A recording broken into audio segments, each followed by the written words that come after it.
Hey there, and thank you for tapping into this episode of Bandwidth Coast to Coast.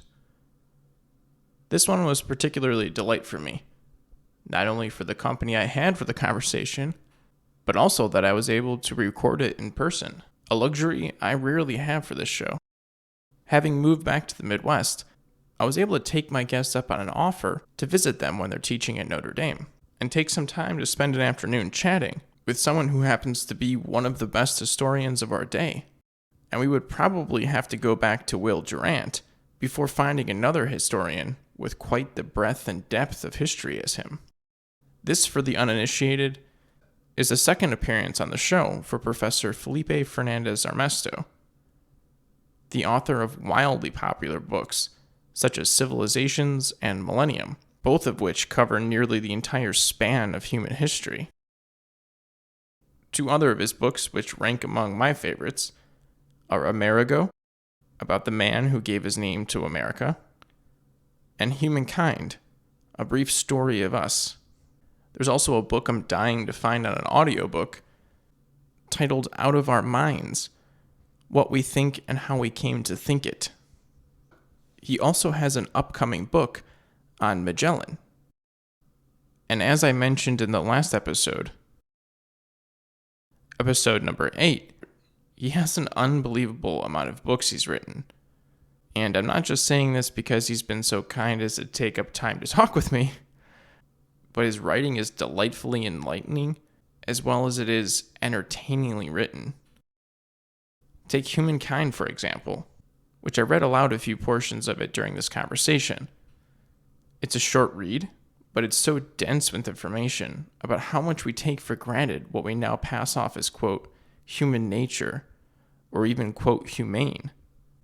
Felipe points out that not that long ago, we were categorizing other members of our species as subhuman, or other than human, and how we should come to grips with our genetics and technology before the very soon-to-come questions about what is or isn't human, because it's been developed in a lab, or choosing to have some type of attributes or genes. Another point of his in the book that when I read it I about screamed out of my seat is something I think about daily. How in spite of all of our collective advancements, technology, abundance, freedom from toil, you name it, on the individual level though, it's brought us backwards. And as it continues with ever-evolving technology, can bring us to a near reptilian state. Not as wise as our title sapien was chosen by us to convey. So then what is human? What makes us different than any other animal? Or even just speaking socially, what makes this new revolution of ideas different than the social and economic order that preceded it? And do things really change in revolutions? Or just merely change the face of it? This, along with what does it really mean to have choice or freedom, are some of the main points of our conversation, as well as trying to extrapolate what the future may hold for us. Thank you, Felipe, for hosting me at your house one nice fall afternoon, and thank you all who are listening. I hope you enjoy.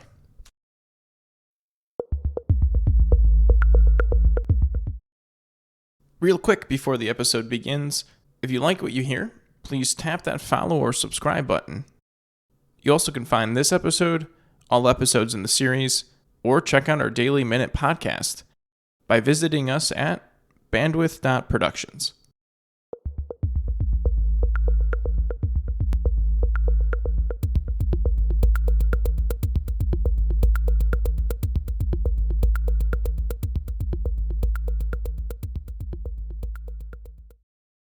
I'm going to ask you a question to get started then, if you're ready to get started. What have you done this week that made you happy? Oh, nothing. I'm incapable. At my age and degree of experience, I gave up, the prospect of happiness many years ago. In any case, I think, it's a misunderstanding the nature of happiness to ask the question about what makes you happy, because I think the whole essence of happiness is it's an unfulfilled condition. That, if you think you're happy, you just haven't understood what happiness is, because it's a state of soaring It's a state of, kind of approaching something that you haven't yet experienced. Whereas if you think you're happy, you're probably just a victim of bovine contentment, which is a very inferior state. But if by, asking the question, what have I done this week that's made me happy?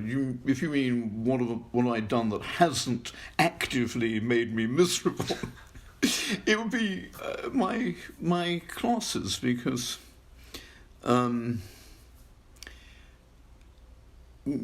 now at the stage of the semester where the students who hate me, or who resent my mingy, stingy grading, they've all given up my courses, and so I'm now in company in my classes with young people who are enjoying themselves and who are taking pleasure in the time that we have together, and whose work is improving. And I think my greatest happiness is the greatest approach to happiness is those moments when you see evidence that you're actually enhancing a student's life. And I'm definitely not capable of doing that for every student, but they've winnowed themselves now to the point where, on the whole, I've got just great experiences in class. I asked the question of happiness because I don't believe in happiness. Because of what? I don't believe in happiness. Good. I believe happiness is a fleeting state of being that usually only actually occurs when you are indulging in some type of vice or another, or something that is not necessarily the most fulfilling towards your long-term contentment. But it is a very good hack. Well, if you're indulging in a vice, then probably what you're experiencing is pleasure, yes, rather than contentment, yes, which was my word for what most people call happiness. Yes, well, I think, John, as so often, I think you've got a great insight there, and that there's a lot of, common ground between us on this point. But I think I'd say not so much that it's a fleeting state as an unfulfilled state, something which you're always only approaching and never achieving. Yeah, a process.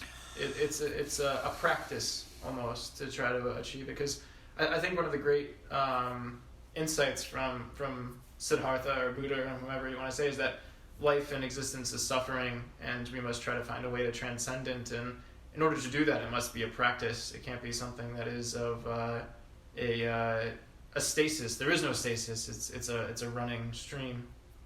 No, because of course the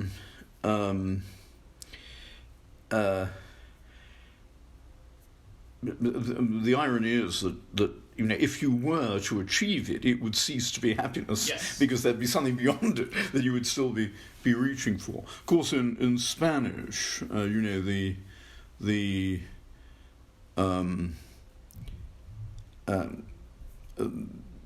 adjective that we usually translate as happy takes a verb which denotes essential being. Whereas the word that we translate as contentment takes a verb which denotes a state of being, and I think that might be also a useful way of understanding the difference. That happiness it's like a sort of platonic form. It exists, but beyond experience, we glimpse it imperfectly. The way Plato says that we glimpse reality imperfectly, and it exists. We can appreciate it as an idea, but once we've experienced it, then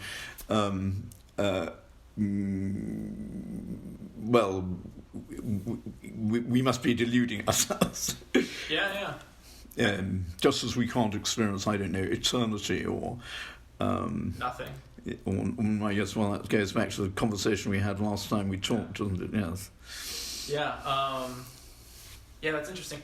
I brought this. I brought a couple of your books, but one of them I wanted to start off with a question, if you forgive me looking for it, about, this is from your book, Humanity, and you talk about almost our future. First off, I mean, you wrote this book, Humankind, in 2003, and I thought that it's quite poignant to today, which hats off to you for getting so much of it right. And you talk about our future and post-human future, and I'm going to quote you here. You say, "We will revert to a reptile-like phase of evolution in this state of sensory oblivion, stripped of all cognitive content and bereft of self-consciousness. It will resemble states we now enjoy on a temporary basis, such as bovine contentment or mindless torpor, the pleasures of the slob, the spaced out, and couch potato. But these pleasures can be savored only when they are rare.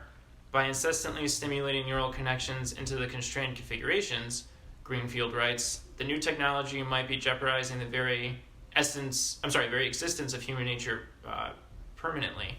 And then you go on to almost say as if we were some type of sociopathic beings by present standards. Do you see that is only accelerating in the nearly 20 years since you wrote that, with the advent of social media, which I presumably wouldn't think that you saw coming? Yes, because most of the passage that you just quoted, I'm trying to summarize or paraphrase or characterize the work of Susan Greenfield, a British bioscientist who's written very almost sort of menacingly about her fears of the way that technology can usurp human functions, and therefore create human nature by just habituating us to not using a lot of those functions that we're delegating increasingly to machines.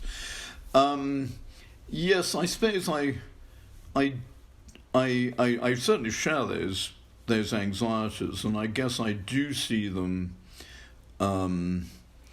becoming increasingly likely to be fulfilled as the capacity of machines to take over areas of our lives increases.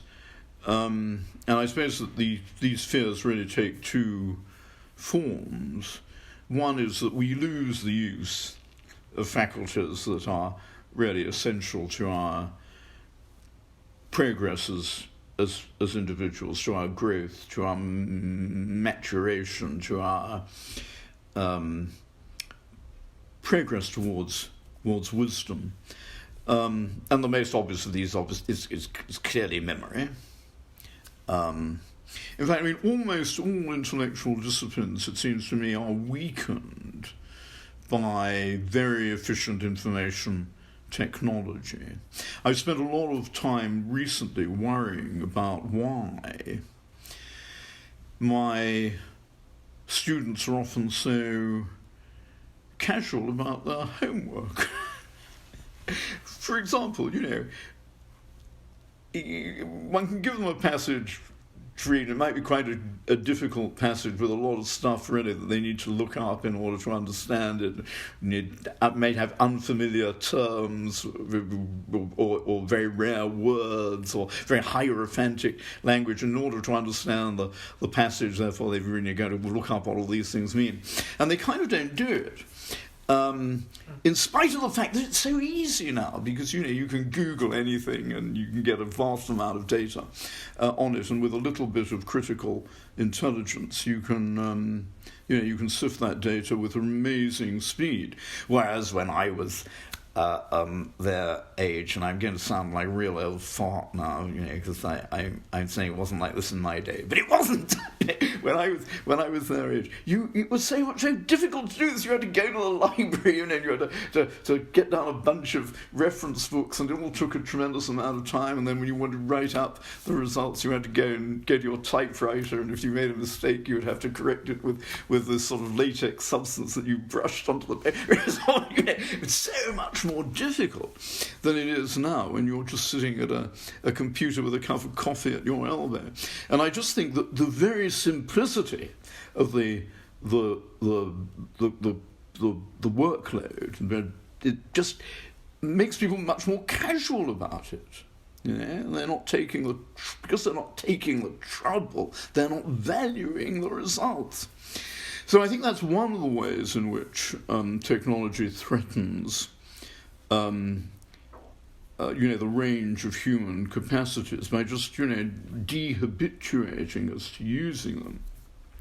And I suppose the second thing is that I guess, everybody must be worried about the dangers of misprogramming very powerful machines. Because machines will do what they're programmed to do. And if you program them to do the very wrong thing, if you program them to be very destructive, then they'll go ahead and be destructive with greater potency within the areas, capacities which they're designed, than any human could ever achieve. So I think there are, I am a technophobe. I do share these fears. On the other hand, I'm pretty confident that there are some human functions that no machine can ever usurp. And that's, because I really believe in the autonomy of imagination. I think that there's something in imagination which is not replicable outside the mind. And so in that sense, I mean, whatever artificial intelligence can achieve in the realm of hyper efficiency in programmable functions, I think there are other functions which lie beyond the scope of the machine and which are only attainable within the evolution of organic beings. Yeah, I'm going to bracket for a moment before continuing on my line of questions, but I'm trying this new exercise where I try to think of things in trinities as a means of understanding their whole, because no thing is one thing at once. But I think, and having worked quite a bit in artificial intelligence, I'm quite bullish on AIs not being able to replicate much of human faculties or what makes us special. And I think it comes down to three things that they will have the most difficulty in replicating. And I think it's imagination, inspiration, and passion. I think, being able to see something that isn't there or come up with something that is rather new and novel, I think is going to be very hard. Being able to get inspired or set off onto a way of thinking or a way of anything that perhaps is once again unique, I think is going to be hard for a computer. And then the resolve to continue down a path, even though it is not, one of common sense or reason, I think is another thing that a computer system will have difficulty. And the example I always give is, two people are listening to a professor talk at a lecture hall, and one of the people falls asleep and the other person gets inspired to become a physicist and creates the unified field theory, let's just say. That type of instance of a computer shutting off or a computer finding imagination, insight, and passion is one that I think is damn near impossible to replicate through just binary theory. Well, I obviously I agree with you about imagination, but I think I know what imagination is. Oh. I'm not so confident that I know what inspiration and passion are, and I'm aware that a lot of people think that passion is really basically the Cole Porter song says, just a product of chemical laws. You remember that I think it was Diderot who defined love as le frottement de deux intestines. So there's a strong body of opinion that says that passion is really just a fancy word for a chemical or neurological effect that's built into our biology, and which we can identify, the constituent elements of it, and therefore we could potentially replicate them artificially. And as for inspiration, I mean, that's a very difficult event to define. Even those people who've experienced it are often, very tongue-tied when it comes to trying to explain what's happened to them when they've felt inspired. But unless I'm mistaken, I mean, I see it's basically really one of two things. Either, you talk about inspiration when you just mean you've cribbed somebody else's idea. Yes, you take your example of the lecture hall. The professor said something, and you've internalized that idea, and maybe you've added something to it. But basically, you're inspired in the sense that you've taken information from somebody else. And the other sense in which people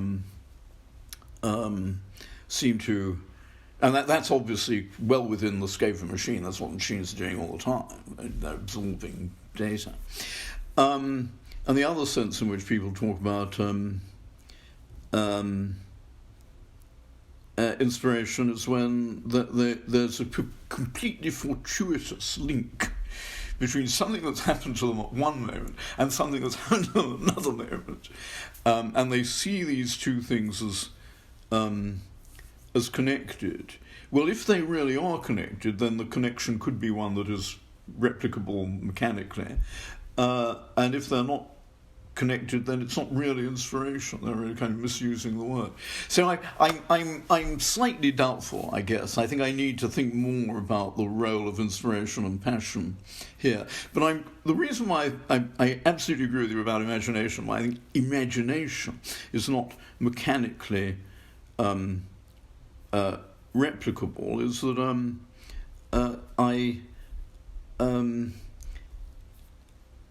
see it as an event which is purely mental, and which you can't identify any structures, whether they're biological or psychic, which can predict the outcomes of imagination. Imagination is just it's something that happens with completely unpredictable consequences. That's what makes them imaginative. That's what makes them distinct from the products of other kinds of mental processes. And therefore, either imagination is an illusion or it's not mechanically replicable. I would say that the same is true of those others as well.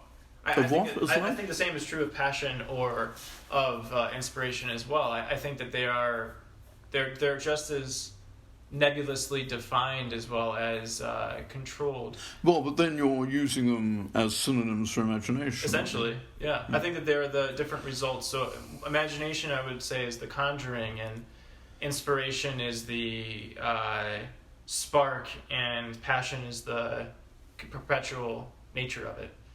I think that I'm stretching it by all means, but I think when it comes into action and reality, it's far more complicated than just purely imagination, because you have to have the means to continue yourself going forward, as well as the genesis to start it off on the journey.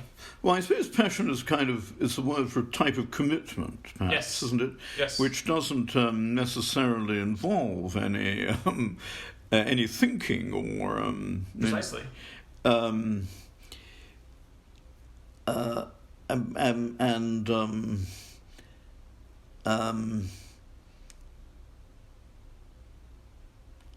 Again, it just leaves on with the conundrum that we don't know what it is in our natures that makes us commit to things yes. in this supra or sub-rational fashion. But it could well be, that the guys who say that, I don't know, there could even be a gene, for passion, or there could be some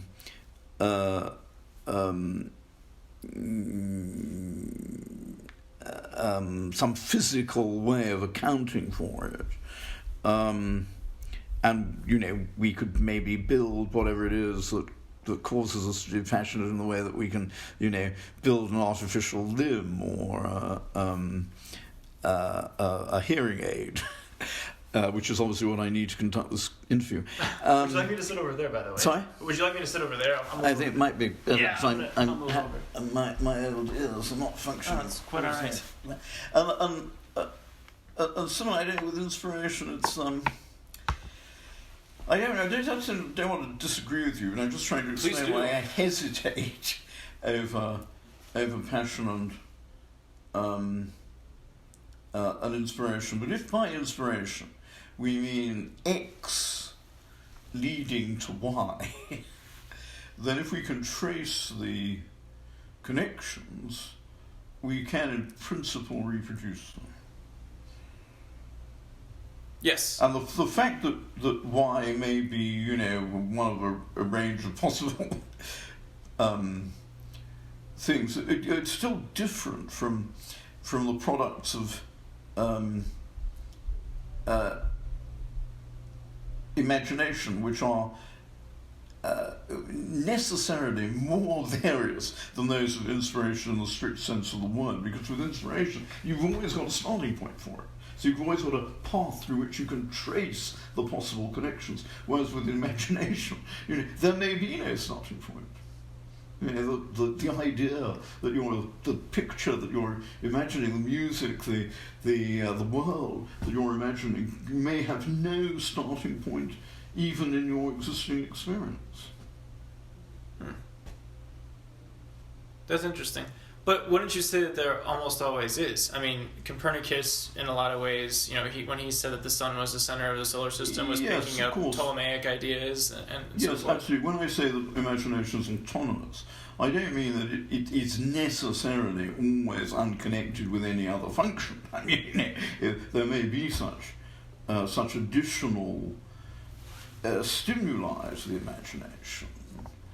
But it's very interesting for me that imagination seems to be able to function without stimuli. Well, I mean, it does that really very often when we're asleep. Yes. When some of us have our wildest imaginations. Yeah. And some imaginations keeping me up last night. There are all sorts of theories about how consciousness can influence dreams, or other states of consciousness can influence dreaming. But very often the analysis of dreams just comes up against a blank, and all you can say is that there's no way of accounting for them. And I don't know how do you account for. In great music, Mozart often weaves together, into a new piece of music, a lot of stuff that he'd already written. and of course, great many artists, great many writers are always sort of recycling the same story. But what makes the work in the end a creative work is the extra stuff that you can't trace to any previous model or pattern or source, to use your other word of inspiration. So I still think that imagination is different. And although you can use the words inspiration and pattern, if you like, as part synonyms for imagination, I think you still need the word imagination to account for all these extra things which are not accounted for by anything else, and that's what makes it special. I will submit that. I think that that's a fair point. So to go back to technology evolving us or devolving us as people. By the way, I've sent several people that passage, the first 2 pages of the last chapter of Humankind, and I've gotten raving reviews from it. I think it's a great encapsulation of a lot of what we're having now. Well, so thank you very much. So kind of you. Thank you very much for sharing my work to other people. No, well, your writing's impeccable. As somebody who tries to write, I find it quite inspiring. So this is a question that I was biting my tongue not to ask earlier when we were having lunch, but do you think that we are forking as a species So right now we are sapiens, and we have certain types of faculties that are given to us, and now, as almost what we were talking about earlier, of you drop off one of our sapiens in a wilderness, and how often would we be able to survive, or even somebody without a cell phone dropping them off in the middle of London, how easily would they be able to find their hotel? Do you think that we are forking as a species? And to give you a little bit more, I'm going to shout out to a friend of my wife and I's that we've met, Jeff and Annie. I think that there is a set of sapiens, a set of us, or humankind, however you want to encapsulate that. Definitions are so slippery.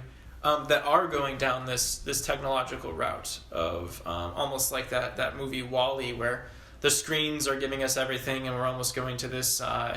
I like how you put that, this sociopathic reptilian state of, pleasure is being streamed to us and given to us and provided for us in such a way that we don't have to really think, and we can really indulge ourselves into these faculties that used to have to come with such effort. And then also I would say that there's another part of that which is probably fastly coming more towards the middle of my lifetime in all likelihood, which is the genetic revolution and defining on ways in which we can alter ourselves in one way or another, and then also going back to the friend of mine I just shouted out to, these set of humans that are almost trying to be the peak examples of Homo sapien. If it's eating rather ancestrally and exercising rather ancestrally, and really living their lives in a way of saying, I'm going to take the tools of technology that we have to provide ourselves to be able to, gain more knowledge faster, or understand how to gain muscle faster, or run faster, or, interact with the world around us in ways that I'm quite fond of, such as, restorative agriculture and forest agriculture and things like that. So my question really is are we at a nexus point in which we are splitting into perhaps multiple different species depending on the paths that we are taking? Well, you've identified three three sources of menace to the survival of human nature as it has been constituted up to this point. And those three threats are respectively robotics, genetics, and biotics, you could say. And I guess we've already talked a bit about robotics. I think maybe one danger that I've become very aware of recently that maybe we might be a little more alert to is that of admiring machines so much, admiring computers so much, that we start imitating them instead of thinking in a human way. Yep. And I definitely noticed this. I mean, it's a very trivial example, but in my university, we're now,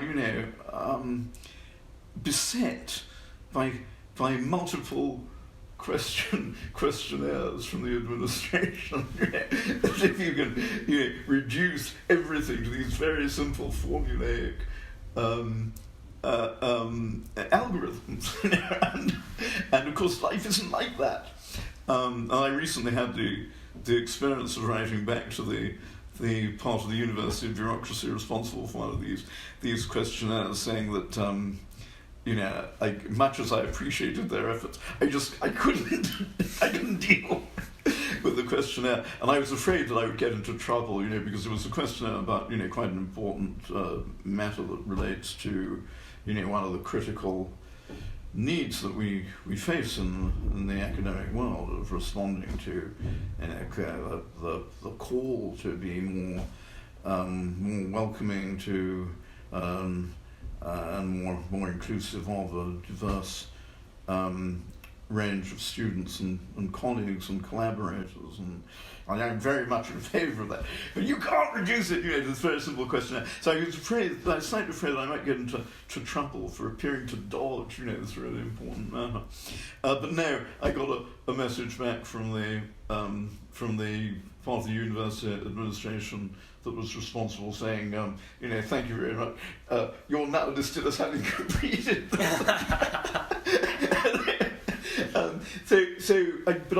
It's a trivial example, but it does show there is this danger that we're actually becoming content with thinking like machines ourselves, and obviously if we go on doing that, we end up losing our ability to think in other ways.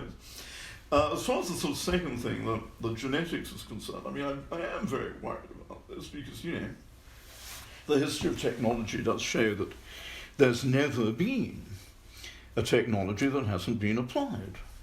We've never been capable of inventing a technology and saying, no, we're not going to use it. Even, horrible things like hydrogen bombs and drones. You name it. There's all these killing technologies. We haven't been able to stop ourselves using them. So it seems to be absolutely predictable that we will use genetic engineering to eliminate types of humans we don't want. And that will be, morally on a par with eugenics or genocide, which are otherwise, in my opinion, morally no superior.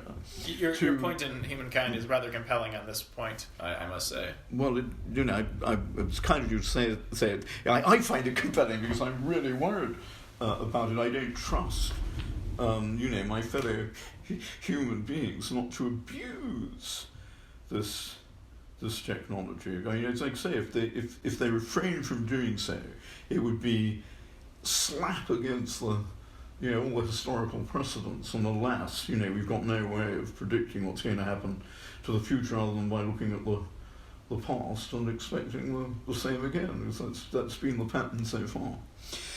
So I am extremely worried about that, and I can't see any way of preventing it. I don't think you can legislate against it because the legislation will either sort of become obsolete or ignored. I don't see any way of fighting against it because the resistance will be overcome. I can't see any way of arguing against it because, as we all know, winning an argument very rarely changes what happens. Yeah. I just think that we're bound to face this. My students' generation and my children's or grandchildren's generation are going to have to find some way of coping with this. And I suppose, if you think of what the world had to do to frustrate genocide and to interrupt the progress of eugenics, well, the world had to fight the Second World War. But basically, that's a bit of an oversimplification. That's basically what happened. I guess something similar will have to happen in the future when a world is faced with the wide-scale abuse of genetic manipulation.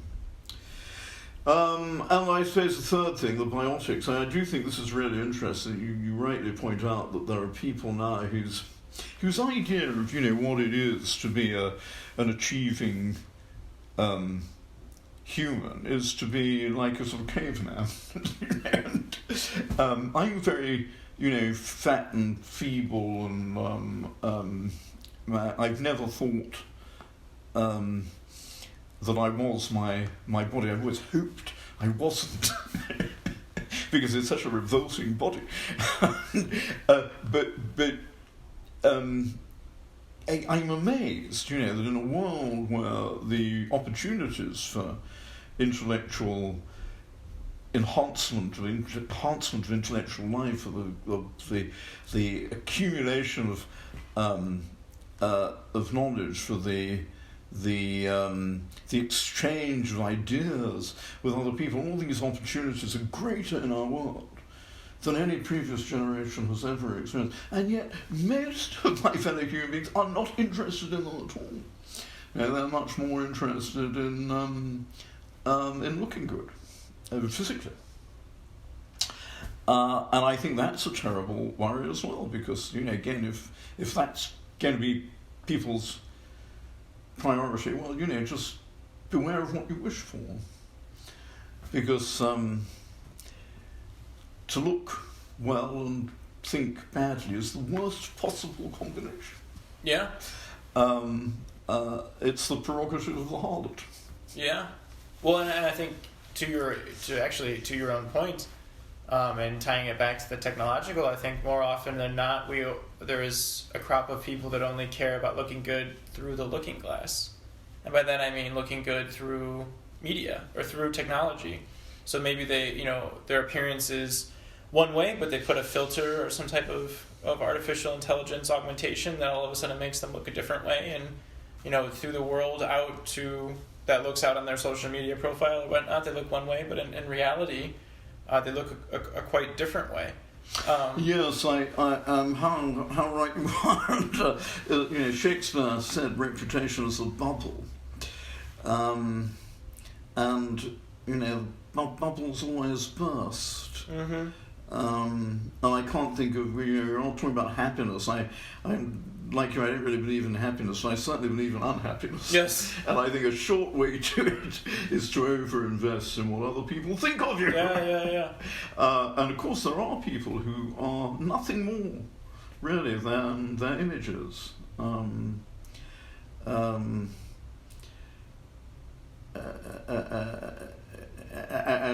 maybe one of the vices of technology that we haven't adequately stressed in our chat today so far is the way, technology does make it possible to project an image which has nothing to do with the way you really are. Yep. And, one thinks of this strange modern phenomenon of influencers. Mm-hmm. God preserve me from not only from being influenced by it, but from being one. I don't think anything worse, than being responsible for other people wrecking their lives, which is, or being a sort of media personality or a celebrity. What a dreadful fate that is. And how dreadful, for example, to go from being the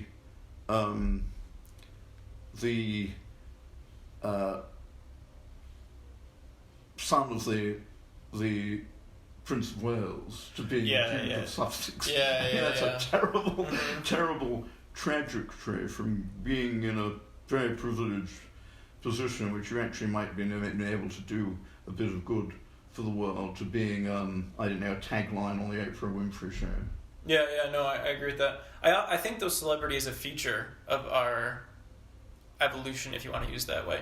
Because in much the same way that influencers exist now, I can make an argument that Lord Byron was the first such influencer, at least in the modern convention. He rose to such high prominence only to get cut down rather, scrupulously by his dealings in Greece, and then he went over to Greece and then became a hero of their independence. So, and I think you can probably go back even further and see multiple... Yes, I see what you mean. Of course, Lord Byron, he was an exhibitionist. He was a show-off. In much the same way, right? But I think I want to see a big difference there, because I think his celebrity role was thrust upon him. I'm not exonerating him, because I think he did have the strong exhibitionist streak in his nature. But I think people often want. I'm definitely guilty of this as well. I show off shamelessly in the classroom, in front of my students in order to get their attention, and I do this sometimes by crass physical theatre. When I was very young, I was a very young high school teacher. I remember one of my very early experiences in the classroom. I felt I was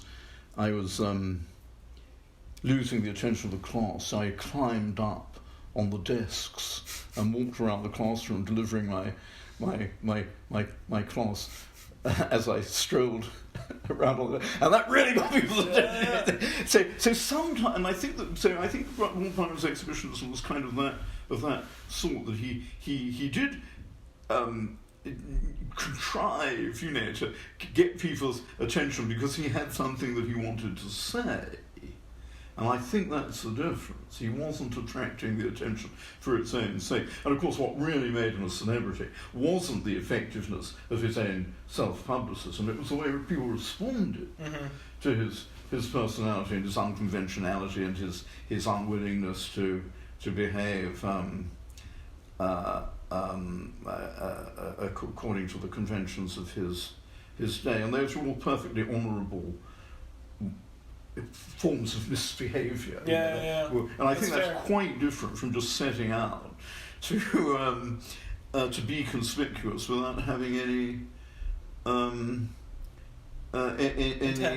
further or nobler motive. I know, I've just been very rude about the Duke of Sussex. I suppose, he, or rather probably his wife, because he's a really rather eloquent person himself, would say that they are trying to spread messages about equality and but that's obviously not true. Because if they if they were, they'd act accordingly, not just talk. Well, such is the paradox all of our time. All the stuff about feminism and anti-racism. I mean, I think that's just part of the self-projection. I don't believe that the self-projection is for the sake of the feminism and the anti-racism. I think the feminism and the anti-racism are there for the sake of the self-projection. And I've got no scruple in saying this about, these individuals, although it may seem uncharitable to speak unkindly of them, but if you set out to be a celebrity, you invite people to say what they think of you, and I'm afraid I don't think very much of them. Oh, well, I couldn't agree with you more. Yeah, that's a good point, though. There's the celebrity for celebrity's sake, as opposed to celebrity as a means to an end. I think that's a rather good distinction. So, going back, though, I maybe this is more just looking for a rhetorical answer to it, but, I do think that there are individuals who are rejecting this type of technological advancement, the personal imaginative quality that I like to impose on it is that I want to be, and I use the word sapient because I think, one, it is hysterical that we label ourselves the wise apes. I think that that's hilarious. But outside of that, I use the distinction to some of the points that you make, which is perhaps part of the reason I enjoy your idea so much, is that we are, an animal, so that kind of classification. But I do think that we are evolving and changing. So the type of definition or framework I like to put on there is that I want to be the peak sapient. I want to take all of the advancements in science and let's just say for fitness and ways of getting to be, the fittest I could possibly be, or the diet that, the healthiest I could possibly be, to a certain distinction, and I definitely play with... Well, of course, Elon Musk wants to be immortal. Yeah, well, this goes back to my forking question, which is where I'm trying to drive it back to. And I want to use technology as a tool, but I don't want the technology to drive me, which I think is where one of the ways in which we're going. So, do you think if we are looking in much of the ways that you wrote Millennium of, 1,000 years looking back at the start of 2000, do you think 1,000 years looking forward we would have the genesis of several different types of sapiens, that maybe we have one that's Homo crocodilius or something like that, that's more of a base or reptilian form of ourselves, and another that is a cyborg? No, I mean, 1,000 years isn't all that long, of course, in evolutionary terms, but it's quite long enough for us to destroy ourselves. That's true. Or to be destroyed. I mean,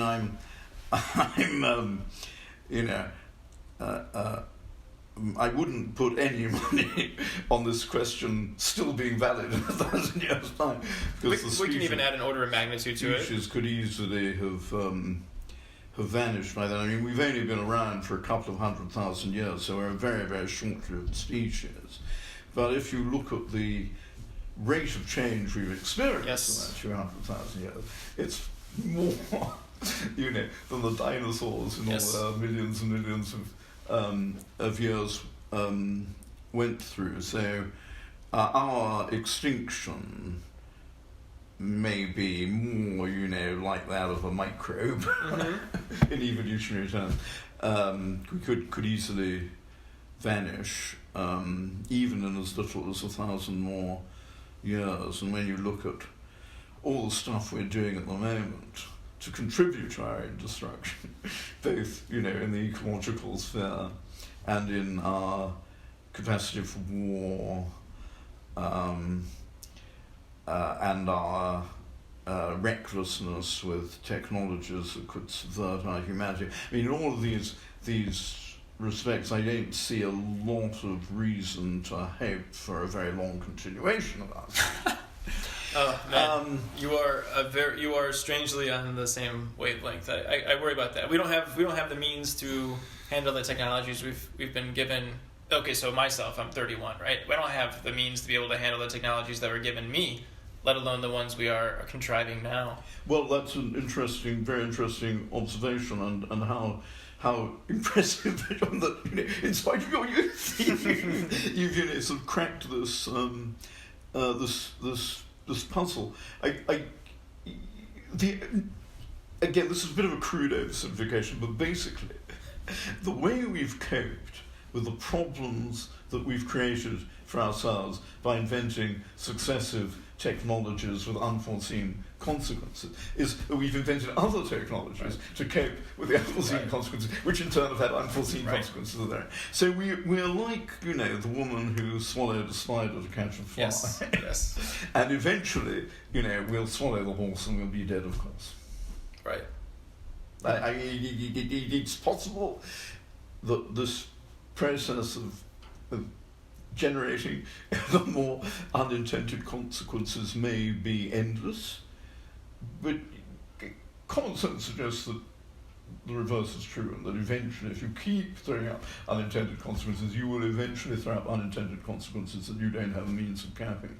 But I mean, in a way, that would be great, because the more likely possibility is that we'll be destroyed by something completely outside our control, something that we haven't contrived for ourselves, like climate change or a new plague. Or a meteor, or a solar flare, or a media malfunction, a very powerful robot that's been misprogrammed to kill humans. Or, I mean, of course, there are all sorts of, atmospheric and hyperatmospheric asteroids. I mean, there's any number of possible disasters that might wipe us out that we actually have no influence over at all. And we greatly overestimate our influence over climate change and over disease. These are two areas which ultimately are beyond our control, because ultimately climate depends on the sun, and we can't do anything about that. And ultimately, the disease environment depends on microbial evolution, which we can try and anticipate and we can try and respond to, and so far we've just about managed. But we've seen how dangerous it is and how narrowly we've escaped some of the consequences of microbial evolution in historic times. So the likelihood that any of these things will throw up a terminal disaster seems to me to be, at least sufficient to bear in mind. We definitely can't discount any of them. Yeah. You said that you're not a betting man. I am, and I have to try to temper myself with that type of sensibilities. But if I was to bet, similar to what we were saying... Yeah, but unfortunately, John, you won't be able to cash in on your earnings. Oh, no, that's quite all right. No, it's just intellectual gymnastics, if anything, what I'm about to say. But, I actually think that most likely what is going to be our undoing, and like we were talking about earlier with how modern technology allows the state to have more centralized control and availability and reach into each of the individual, and how I said that we can juxtapose that by an individual actually having increasing power of destruction from the individual. I think it's going to be an individual that perhaps is our undoing in what you described of being able to create a robot or some type of mechanism that either intentionally or unintentionally causes some type of catastrophic chain, and reaction or something of those sort. I think the more that our technology advances, the more that it's easily to go awry from one person shifting a molecule or something another way. Yes, I mean, if I understand you right, I mean, something in your mind is the it's in the interest of the state to have very simple, very powerful means of controlling people. Yes, it is. Yeah. And the more effective the state is in creating such resources, the more likely it is that a malfunction will be very destructive. And I think that's unquestionably true. Yes, I think so. Yes, and I think is more that both our society and our state becomes further and further away from our, I'm going to put it this way, evolutionary fulfillment, right? Like we talked about this last time, and this is something I think about a lot, and something that I harrow back and forth. And I was actually writing about this the other day. In meditations, Marcus Aurelius's meditations. I often think of it as a propaganda piece now rather than meditations. But regardless, he talks about the birds chirp and they don't complain about getting out of bed. But, us as humans would rather stay in the comfort of our covers. But, shouldn't we be trying to seize the day and, arise and seek what it is, our cause or our purpose, similar to, the Blue Jays, songbirds. But I think that we have gone so far away from what fulfills us that I often think that, the more that we have gone to a way of maybe even being grown up without even having any sense of what fulfills us. No sense of physical labor, of hard work, of intellectual challenges, or problem solving, really, is what I mean by that. I think that some of the more of these dystopic psychologies kind of come up, and you start seeing the cropping of those in mass shootings and things like that. I think that is a symptom of lack of fulfillment, or evolutionary fulfillment, maybe is the way of putting it. That we're further and further driving ourselves mad with these societies that are so disjointed. Well, I certainly think that one of the dangers of complacency is obviously one of the dangers that we haven't specified so far. And in a way, I think you're talking about a kind of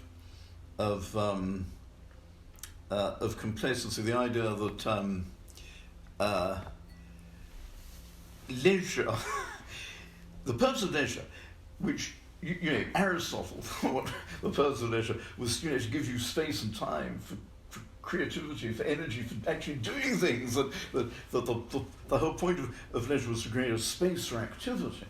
We now think of it as the opposite. Mm-hmm. For us, leisure now is the bliss of not having to do anything, right, except vegetate. And obviously that's quite the wrong way to think about leisure. If you want, to face the problems of the world, God willing, even perhaps solve them or postpone their inevitable climax. I just think of when I was a little boy. I think one of the many incidents of life which made me a terrible nuisance to my school teachers was that I very early decided that everything they were doing was hypocritical. And amongst the many reasons I had for this childish perception was the fact that we used to sing all these hymns at morning assembly about how marvelous the strenuous life is. Not for ease our prayer shall be, but for strength that we may ever live our lives courageously. And there's all this, that same hymn talks about how we shouldn't pray for comfort or smite the living fountain from the rock. Actually, actually, everything that we do is actually designed for the opposite effect. Mm-hmm. And I do think that, I always wear a collar and a tie and a suit, and I pride myself on, defying comfort.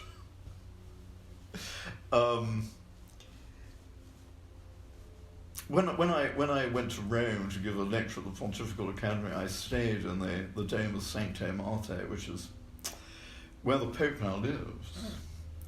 But in those days, one of its main functions was it used to house the cardinals when they came for conclave. And it was very interesting because it was the cleanest building I've ever been in. And sometimes you could see why, because occasionally you would look around a corner and you would see the wisp of the nuns' habits disappearing silently. they had these people who kept it absolutely spotless. And it was also, it was very well equipped, but it was amazingly austere, so no decoration except crucifix on the wall in my room, and the hardest bed I've ever slept on. And I thought to myself, well, thank God, when these cardinals come, they don't make them comfortable, because if they did, we'd never get a new pope. I'm sorry, well, that's a rather silly example. But the point is that comfort is very, hostile to achievement. Yes. And I just think we've ceased to value discomfort and we've ceased to value, the productiveness of all these things like anxiety, which we now consider to be a sort of mental infirmity, instead of what it really is, which is a very healthy state, which encourages you to change and to do better. So I think, and I say my overall word for all this stuff is complacency, and I think that's another threat that we really need to be aware of. I don't want everybody to be uncomfortable and anxious all the time, but I just think you need to be aware that you can overdo it, and that we need to set limits on it in our own lives if we're going to be successful in changing ourselves and therefore in changing our world. Yeah, and going back to our discussion earlier too, I think there's a lot of wisdom in I'll use the word myth, but in the myths of religion or the like, and the seventh day, resting, right, and those type of thing of keeping holy Sabbath, and you work for 6 days and then you earn that day of rest. I think is one of virtue in that, and I also think, yes, but of course that rest again, it was rest in the sort of Aristotelian sense. Right. So you're actually doing something, you're worshipping, you're thinking, you're taking the time out from the daily distractions of life in order to concentrate on what's really important. So it's very positive, not a negative kind of rest. Yeah, which once again, I think going back to your comments on tradition, I think is incredibly important, and bringing us back, if it's family and community and having that type of tradition and framework to have that. Point out, you wore your Sunday best instead of slomping around. And oh, yes. It's funny. I wear jeans and a button up every day, even if I don't work. And my wife sometimes gives me a hard time because it'll be 9 o'clock at night and I still haven't put on comfortable clothes, and I can't bring myself to do it, mostly because it makes me feel like I'm giving up on the day. But and then the other part of it that I think is good. I think is it the Serenity Prayer? Give me the strength and the serenity to overcome my circumstances, not necessarily to have easy circumstances in which I'm facing. And I think there's a lot of that is getting lost these days. And I think that some of that has to do with, maybe secularism becoming its own type of religion. Kind of again calling back. Or just this love of comfort. Obviously, there are people who drive themselves too hard, and there are saintly ascetics who've taken discomfort to the extremes that most of us just wouldn't be able to handle. But I think everybody's got his or her own proper level, and really, if you're going to lead the good life, you mustn't exceed your proper level of rest and comfort. Right, which goes back to us trying to find our individual spectrum. Like, if regardless of your upbringing or your challenges or whatever you were given, you know what's best to challenge yourself, which is also what makes it the most difficult, is that you are kind of both the marble as well as the sculptor. Well, this is very interesting because you're now really beginning to talk about freedom. Yes. And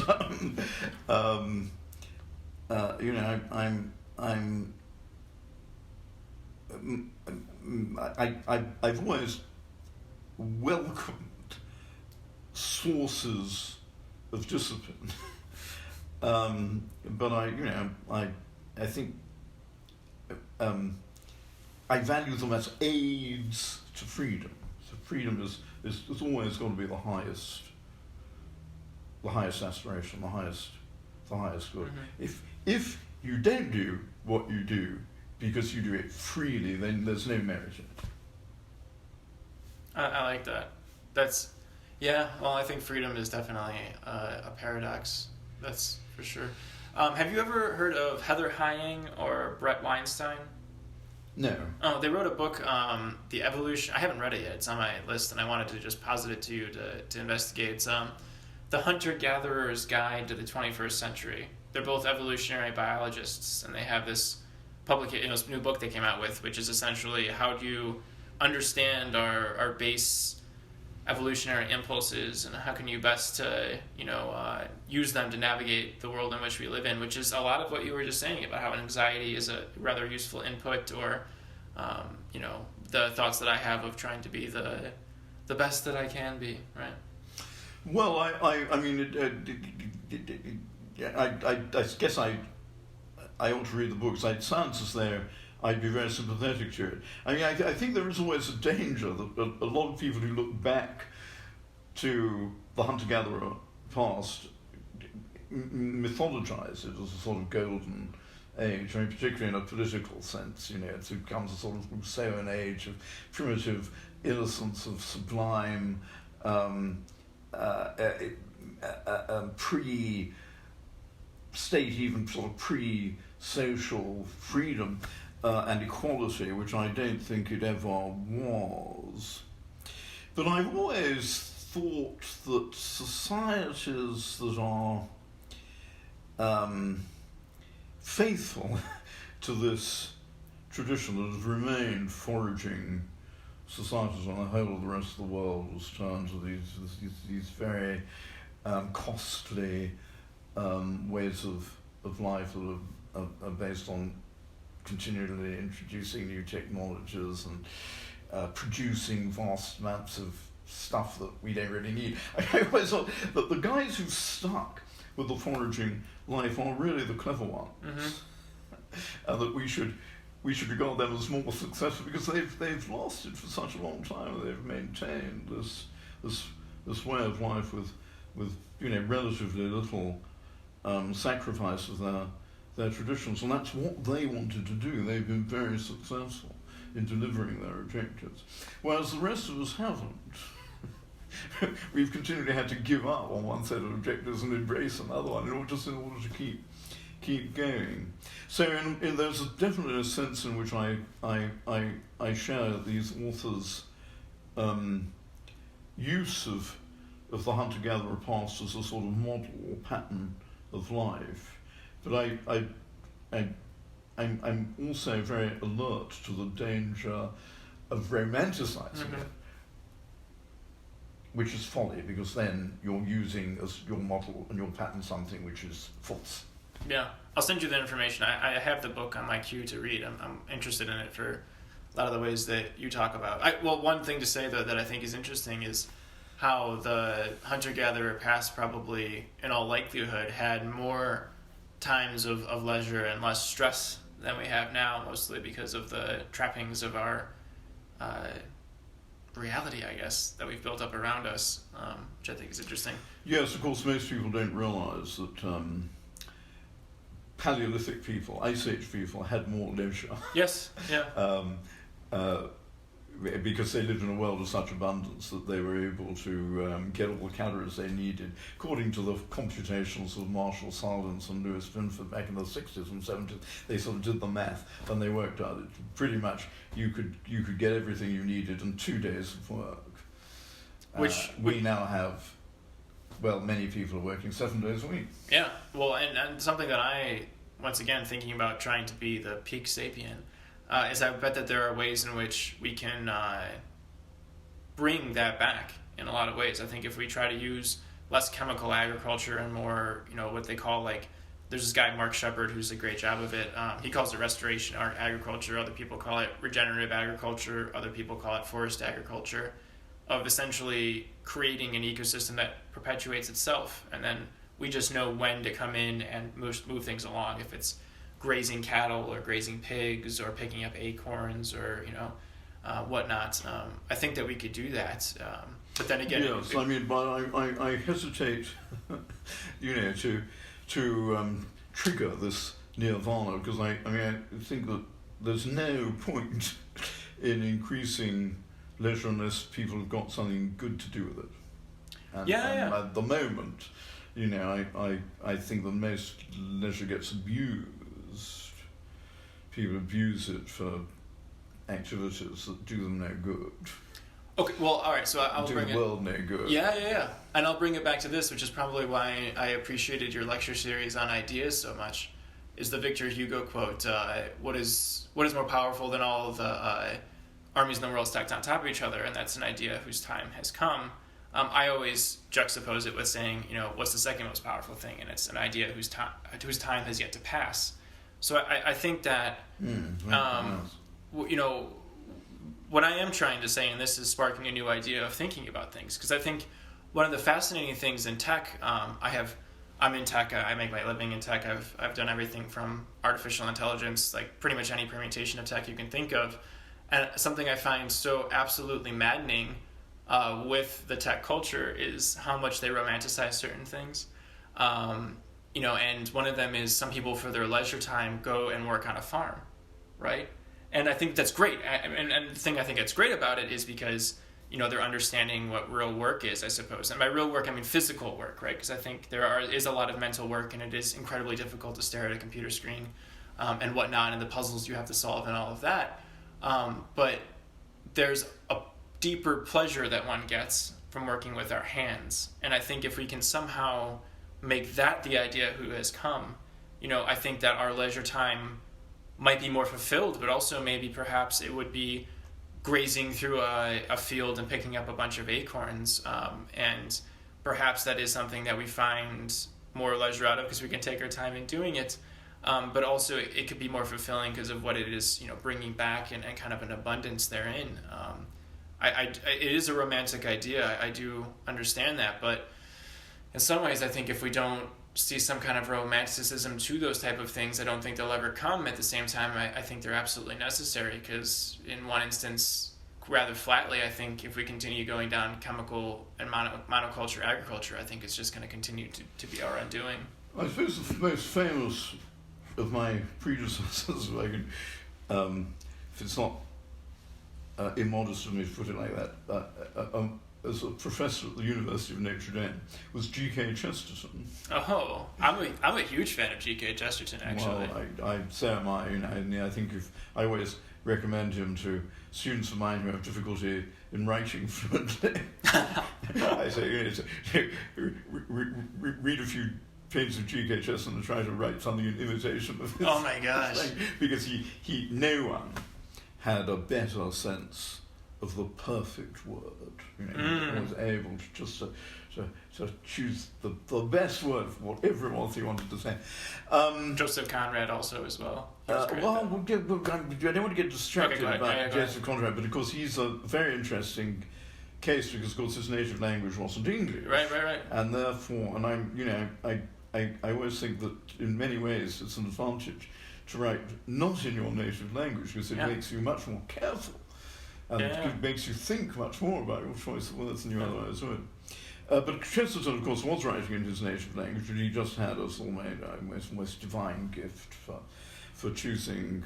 He just had an unerring sense of what words are for, what their potential is. But I mention in this context because, of course, he had this back to the land movement. Mm-hmm. Which he propagated quite quite fiercely, but which I think was hopelessly romantic. I think, I'm very sympathetic to it, and I think the idea that, that physical labour is improving, not only the body but also the mind. All that. It's also St. Benedict's idea, laborare est orare. However, it's definitely not for me. I come from a family of farmers. Because my father was, passionately interested in cows. We were driving around the countryside where you had to keep stopping to look every time he passed a herd of cows so he could study them. And I'm afraid I could never get into cows. And the family farm is now run very, very efficiently and brilliantly by my niece. But it's definitely not something I would ever get involved in. And so I think that it is horses for courses, if you like, or cows for courses. You've got to have. So that if you had you can't adjust your vocation to certain kinds of self-improvement. That's okay, but you need to find alternatives. So the farm, yes, the land, yes, the physical labour, yes, the work with your hands, yes, but there may be other ways in which you can use your literature profitably. The important thing is always, to use it positively, so that beyond the hours that you need for total sleep and total relaxation, everybody needs a bit of that. But beyond those hours, for God's sake, when you're on your butt, mentally get off it. I like that. I like that as a statement a lot. You're full of quips that I enjoy and unpack later. Probably steal one of them for the title of this episode. Yeah, that's interesting. Well, just to hang on G.K. Chesterton for a minute. Have you ever read his novel, The Man Who Was Thursday? Oh, yes. Cool. Oh, my God. I think that is a perfect example of a political treatise of our time, where, Well, how very interesting that you say of our time, because, people often say that Chesterton was ahead of his time. Yeah. That novel. And I don't think anybody's ever really ahead of his time. I think that's a paradox that doesn't really make any sense. But he saw things about his own time that are commonalities with our own. Yes, almost like the seed was planted of, where the, in that case, the person that is starting the investigation is actually the one that is ultimately being investigated, and then it turns into a nightmare and almost like some type of, acid trip or hallucinatory trip at the end of it, which I think is just... which is brilliant. The way that he writes that, I think it's great.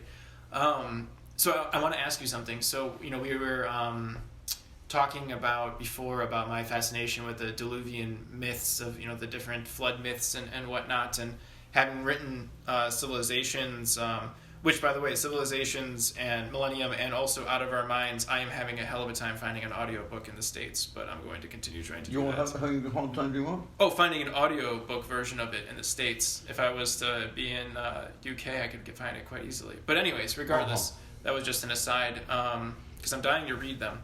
But I wanted to ask you, so, the Ice Age comes, and there's a bunch of...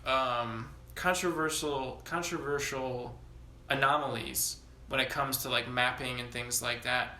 Do you think it is potential that there was some type of reset that happened coming out of the last Ice Age, where perhaps we did achieve some type of level of sophistication? I'm not saying technological sophistication, but some type of civilization, that then there was a reset that comes from out of the last Ice Age? Because some of the interesting geological evidence, like in the Pacific Northwest in Washington, is that they're starting to see evidence of a large, massive flood that potentially, and nuclear glass, potentially there was an asteroid that hit the ice sheet that caused some type of massive flooding and things like that. Or if you're familiar with Göbekli Tepe and that archaeology there, that how some of the oldest, it's resetting the age of when they thought that some of these giant structures were created, and the paradox there is that the older structures are actually better craftsmen and better, put together than the later ones. So my curiosity and I guess a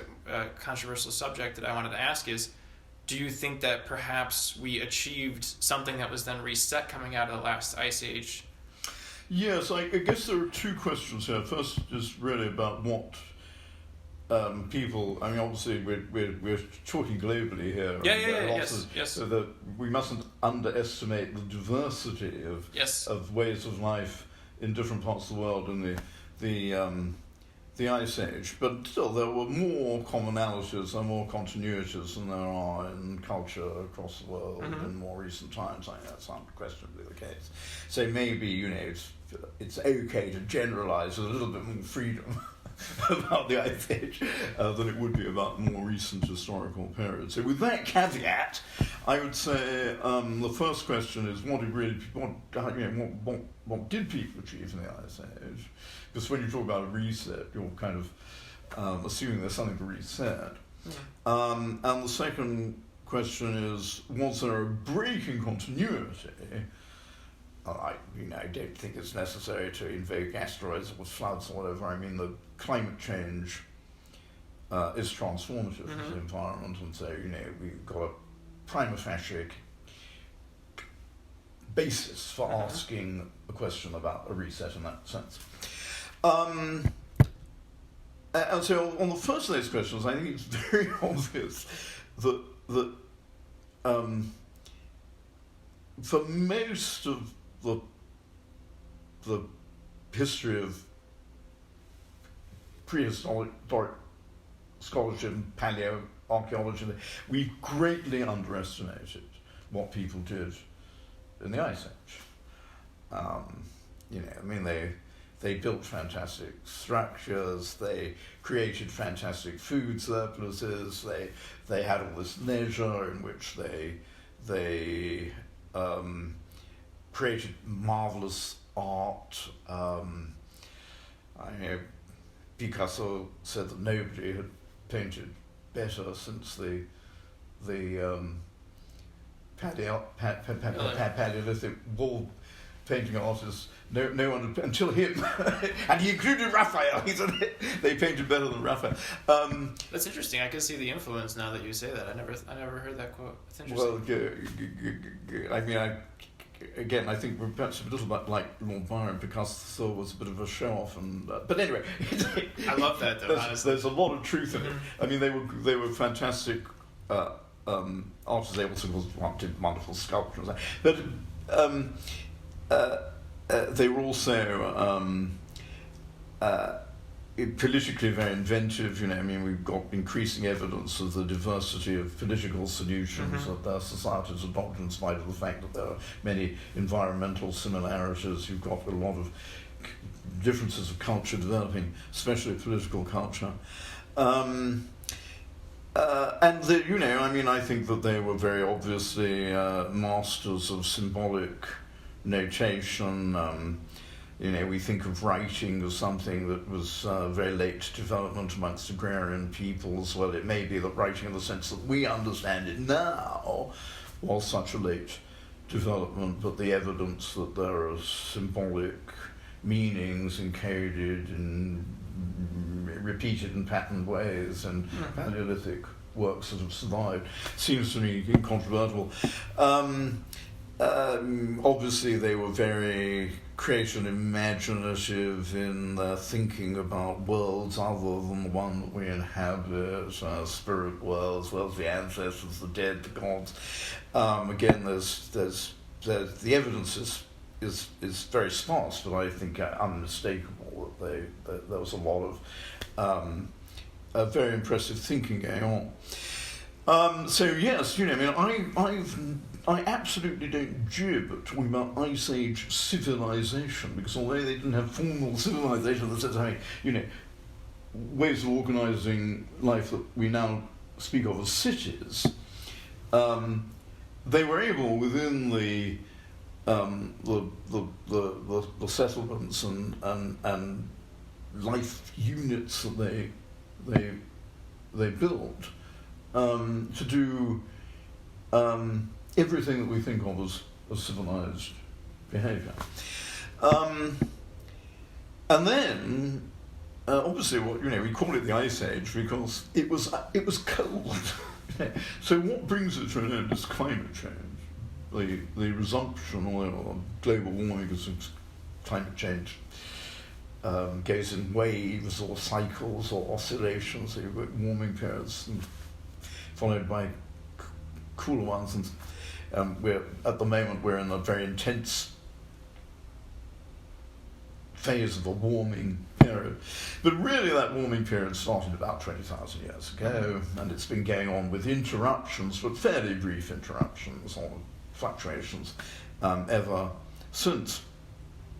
And obviously, when climate changes, you have to change your way of life along with it. I wish people would all acknowledge that now. And therefore you do get a reset. As always with these periods, which I think are properly called periods of crisis, because things can go either way. For those guys, climate change could bury them, could kill them off, or they could adjust. And very crudely, I could say you can adjust to the end of the Ice Age in one of two ways. You can cling to your existing way of life and follow the ice as it retreats, as the world warms. And a lot of people did that, and they did it perfectly successfully. Or you can stay where you are in terms of your geographical location and devise new ways of coping with a warmer environment. And very crudely, this means putting much more effort into the conservation of your existing food resources. And very broadly speaking, the guys who did that ended up practicing agriculture because that was the best way of ensuring that the plants and animals on which they depended were still going to be there.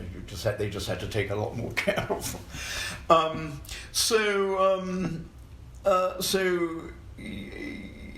if that's a reset, then yes, because I think you then can see people then picking up on a lot of these things, like being able to produce great art and great thinking and so on. Very interestingly, I think it takes a very long time for many societies to achieve that reset, to cross the threshold from just surviving, just keep ticking over, to really doing a lot of new and exciting things. And that's one of the reasons why I think that although a lot of the early agrarian societies that emerged in the period of global warming, the Mesolithic and Neolithic eras, I think a lot of those societies were very impressive in many ways. They were all very conservative. Mm-hmm. And in many cases really didn't produce a lot of new ideas for literally thousands of years. So to some extent the reset takes quite a long time. But then of course when it resumes, we find new innovation, new thinking. It starts multiplying at a much faster rate than it ever had, as far as we can tell, when the world was in that very cold phase that preceded global warming. So that's a very long winded way of saying yes and no, but I think that's the answer. The answer is yes and no. I appreciate that, though. That's interesting. I think, Egypt is a great, that geographical area we now label as Egypt, and both in ancient Egypt is an interesting place to kind of look at this, because both that area in the Ice Age was much more lush than it is now. It was practically a jungle, and somehow and also was one of the first places that we saw our modern conception of civilization kind of crop out of. So perhaps that is a good case study for your exact point, which is perhaps there was a reset and it took a rather long time to get there. Yes, I think Egypt is a very good case. I mean, it wasn't static. If we talk about sort of pharaonic Egypt, it wasn't static, and you do get some innovations that you can trace in the art and in the texts. But the really remarkable thing about it is how are the continuities, which embrace this tremendously long period, And I think, it is fair to say that, and in many ways also very impressive is the way the basic structures survive terrible crises. Mm-hmm. Like the invasions of the Hyksos and the crisis of the Bronze Age. Egypt kind of emerges from this, and it's still recognisably the same polity, the same system, the same economy, the same religion. All those things are the same as they were before the crisis, and that does show both great strength, but also visceral conservatism, which is not conducive to innovation, and the innovations that happen in spite of the conservatism of the society in which they occurred. Yeah, I think Egypt is, to your point, is also a good study or idea to political or cultural geography, in which I think a lot of their culture that emerged out of there was because of the geography in which they had, which then also kind of led them to conservatism. The Nile floods rather consistently. The river flows north, but the winds flow south. So you can have this type of innovation of transporting goods and things back and forth. And yes, I suppose one of the things that greatly assisted the durability of pharaonic Egypt was that it encompassed two very strikingly different environments, that of the Delta and that of the Nile Valley. So the Delta is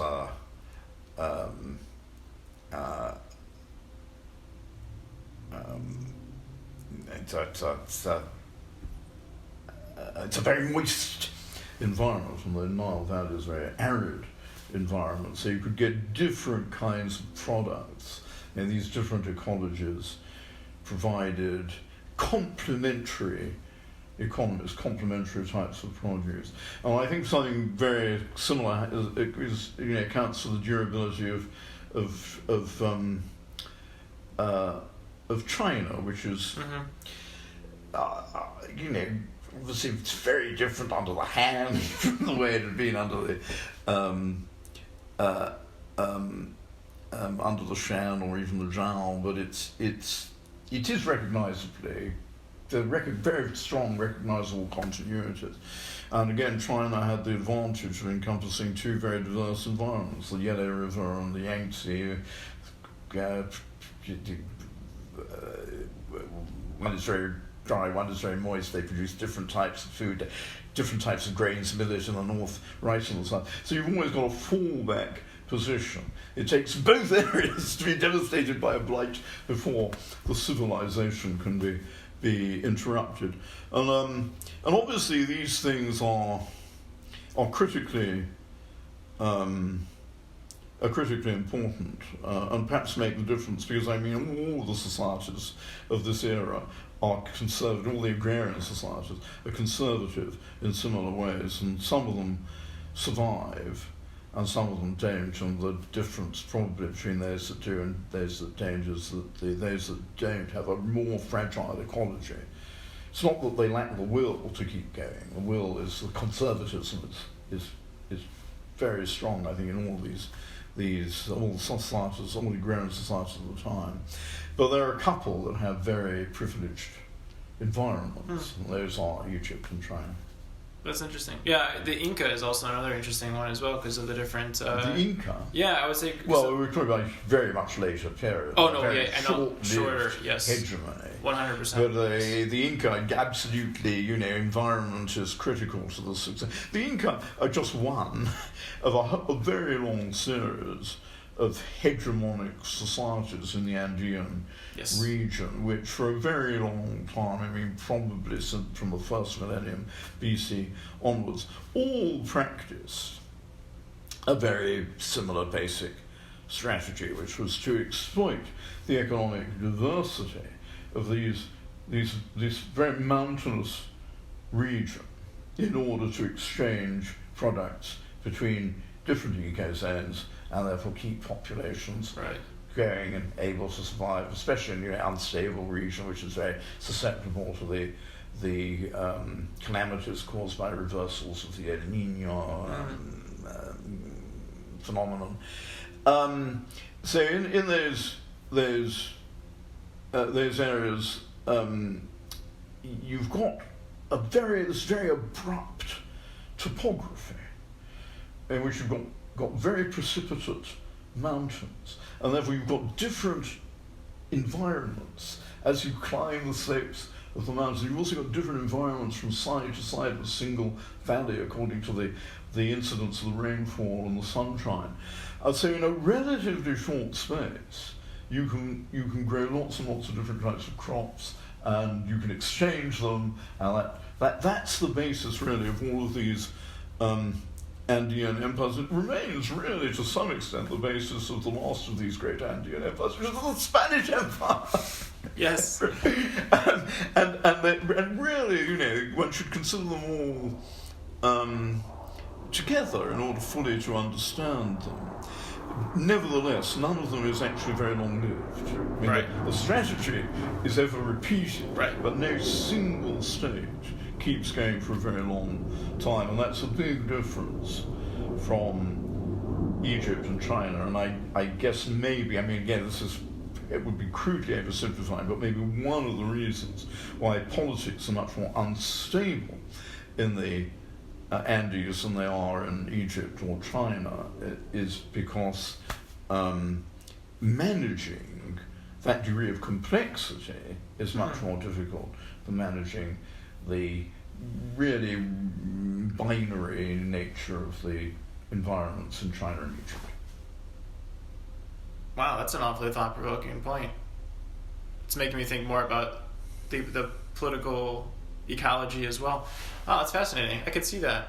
And the turbulence also with the different variants in the weather is much greater in the Andean region than it is in... Yes, I mean, there's a very strong body of opinion that, for example, the Moche, who were one of these civilizations, although they were located somewhat lower altitude, were really effectively wiped out by some particularly intractable confluence of El Niño events. Because the thing about El Niño, as you know, is that it's very unpredictable. It happens roughly twice a decade. you can go through a long period without any El Niño events, and then you can go through another period where you just get one after the other. And sometimes, the rapid recurrence of a series of such events can overstrain the resources of a community to survive. That's interesting. It's interesting you bring up China too, because I read a lot of Will Durant lately. I find him quite lovely. And one of the things he mentioned, I think he was writing it in like the late 30s or early 40s. I can't remember exactly when it was penned, but essentially, at the time that he was writing it, China was definitely in not the state that it's in today. And he says rather flippantly. Sorry, what period? Oh, I think he wrote it in like the late 30s. You're saying 1930s. And so he's talking about China in the 30s? Yes. And China at that point was not at all a member in the world stage. But he says rather flippantly, give it 100 years, and China will find its legacy and rise up again. And I thought that was rather thought provoking. And he talks a lot about some of the history that you say and whatnot. And I guess what I want... Well, of course, Napoleon said China was a sleeping giant. Really? Yeah. I didn't know that. That's interesting. And at that time, she wasn't all that sleeping. Right. This was relatively early in the sort of, the arrestation or stagnation or quiescence of China, which was still, expanding well into the 18th century. But then it has had a long period of underachievement since then, and periodically, people have always said, well, just give it a bit of time. I've said that myself, of course. I said that when I first started writing about these things back in the 1980s, and I'm still saying it now. And perhaps China still hasn't quite got her act together, and there are still possibilities of things going wrong.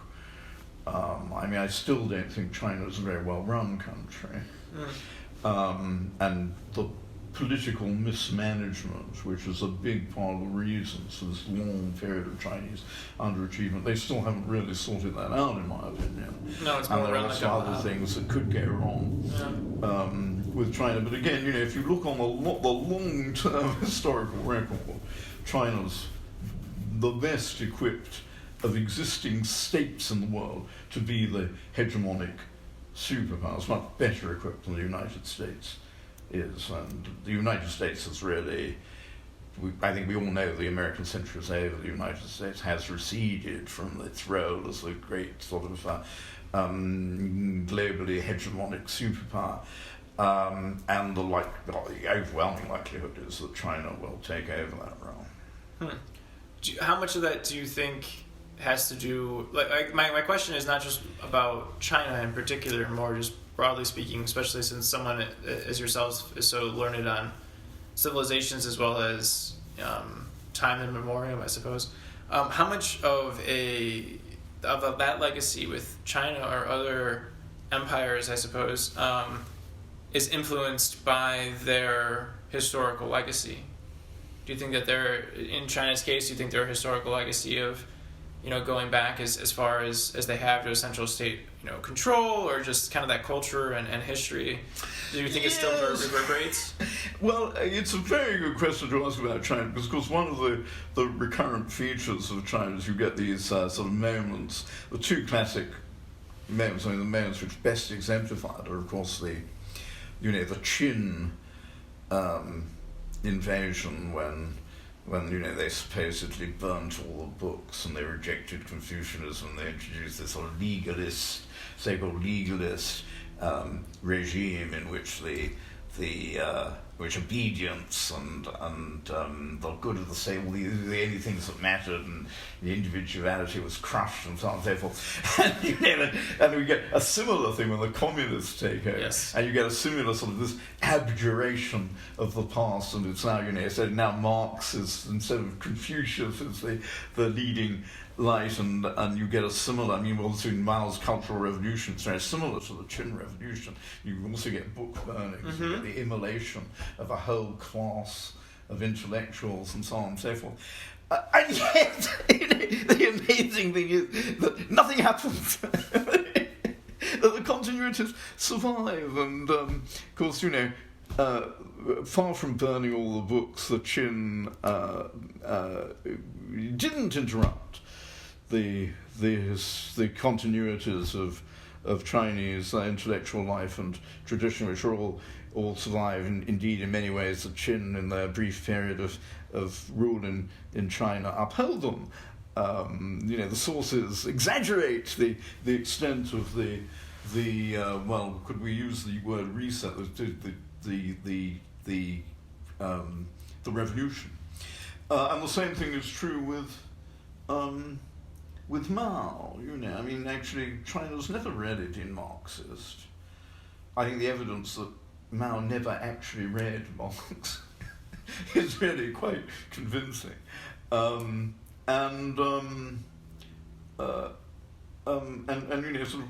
Confucius continued to be much more influential and still is. And then we got, the Deng Xiaoping reversion to a more traditional sort of economic setup in China, and the current ideological language coming out of China again represents itself as if it were very novel and different, but I don't actually see any difference on the ground. So I think that China's a very good example of how revolution is often just a show. And continuities have always, tend to be very powerful, even if people are actively trying to interrupt them. But it's more common for these ostensible interruptions to be really covert ways of continuing what had always been the direction in which things were going. You could say the same of the Russian Revolution, which really the bourgeoisie survived under a different name. It came to be called the Communist Party, and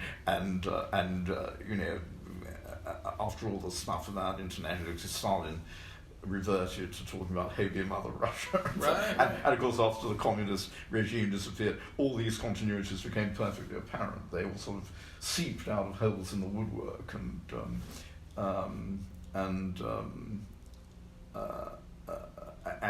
we've now, I think, adjusted in the West to thinking of Russia as a country where the problems of dealing with her are always the same, because those continuities are much stronger than any of the rhetoric which purports to challenge them and to justify changing them. So I mean, yeah, of course the word revolution literally means going back to where you were. I suppose I never thought of that. It turns out to be a very good description of what usually happens. Yeah, it's almost a way of... French Revolution. Oh, well, I'm sorry, we don't need any more examples. Well, no, I mean, I was actually thinking the French Revolution. It's another one. It's in many ways, it's a way of... Well, plus ça change, plus c'est la même chose is the way that a great 19th century French intellectual summed it up. How does that translate to? Sorry? What does that translate to? The more things change, the more they turn out to be the same. Yes, it's said a lot. It's almost a revolution in a lot of ways as a way of speeding up the status quo or cementing it in many ways. Do you know who Michael Hahnemann is? He wrote The Framers' Revolution. Sorry? Michael Hahnemann, he wrote the book The Framers' Revolution. No, I haven't. He talks a lot about the American Revolution being one of a way of cementing the social elite as opposed to being the type of libertas that it was purported to be. Wow, well, yes, I mean, again,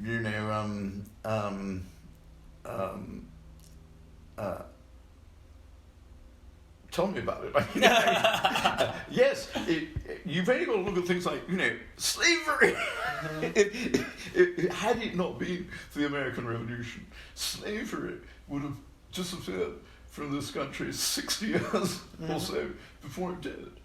A formal slavery, because slavery is still around, and particularly in prostitution. Oh, well, yes. And in the exploitation of underdocumented immigrant labor. I mean, we kid ourselves if we think we've abolished slavery. We've abolished it formally, but it would have been formally abolished much earlier if the British had remained in charge. Democracy, well,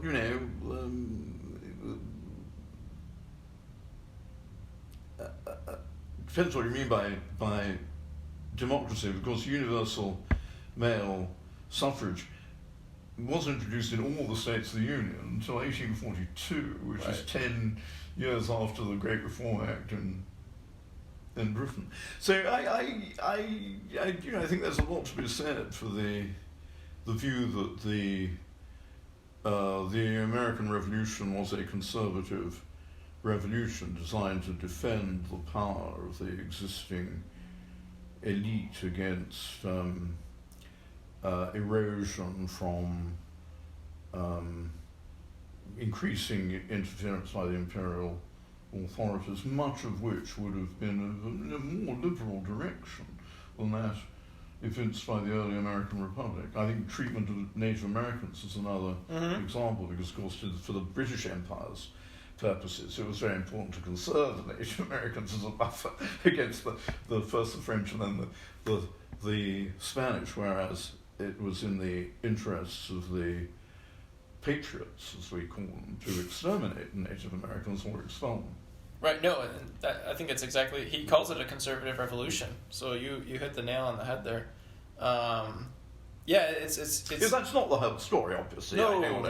But I think it's a part of the story which Americans commonly overlook. Yeah, and it's almost taboo to a point of not, because we idealize it.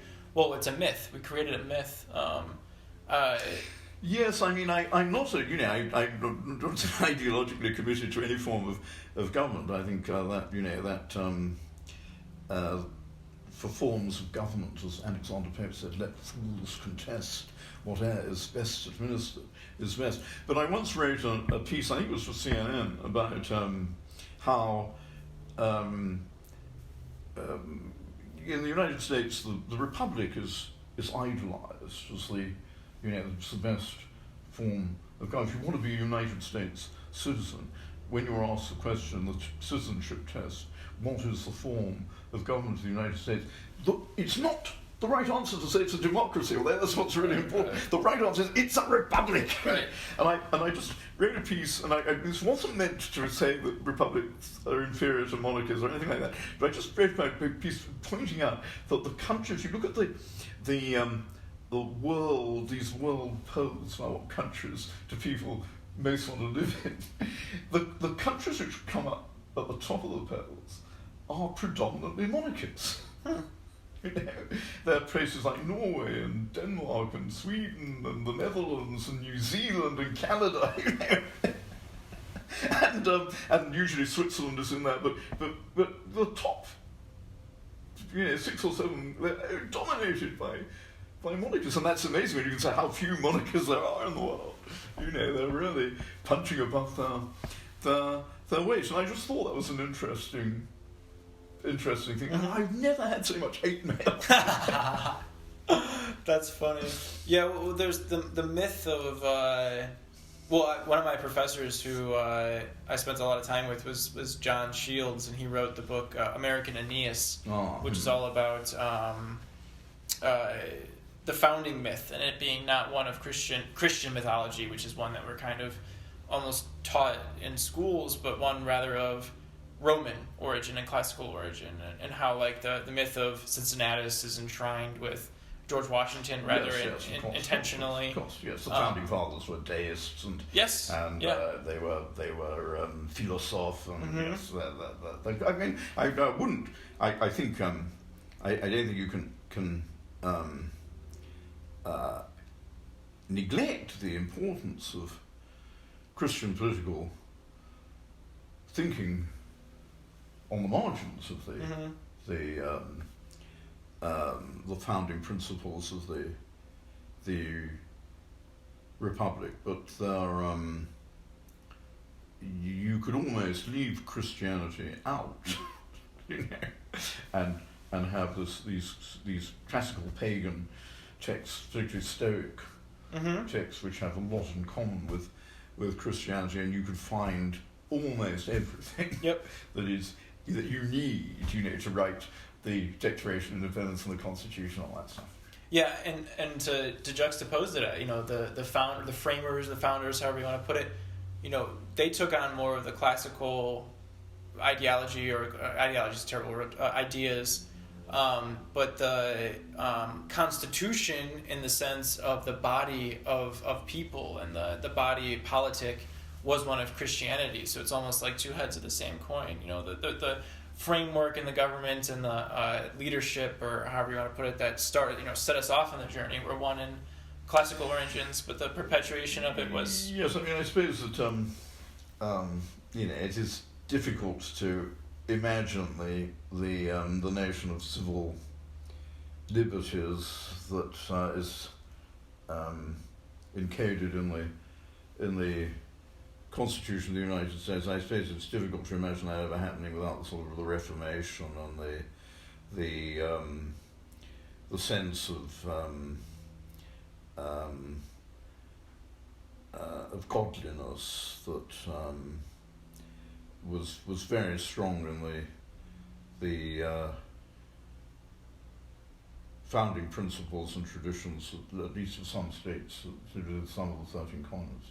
Well, I'm actually thinking of it more rather explicitly in the individuals themselves, like the ruled, the people who were allowed to vote at the founding of the country, had one set of education, but the vast majority of everybody else was rather Puritan, right? And I think that you see the evolution of America, being founded on these classical myths, but then I think it evolves to be one more of Puritan and Christian ideas because of the rather large majority of the country itself was Christian. If the founders were weren't, because they were more of a classical, and plus that was kind of du jour at the time of both the education as well as the thoughts therein.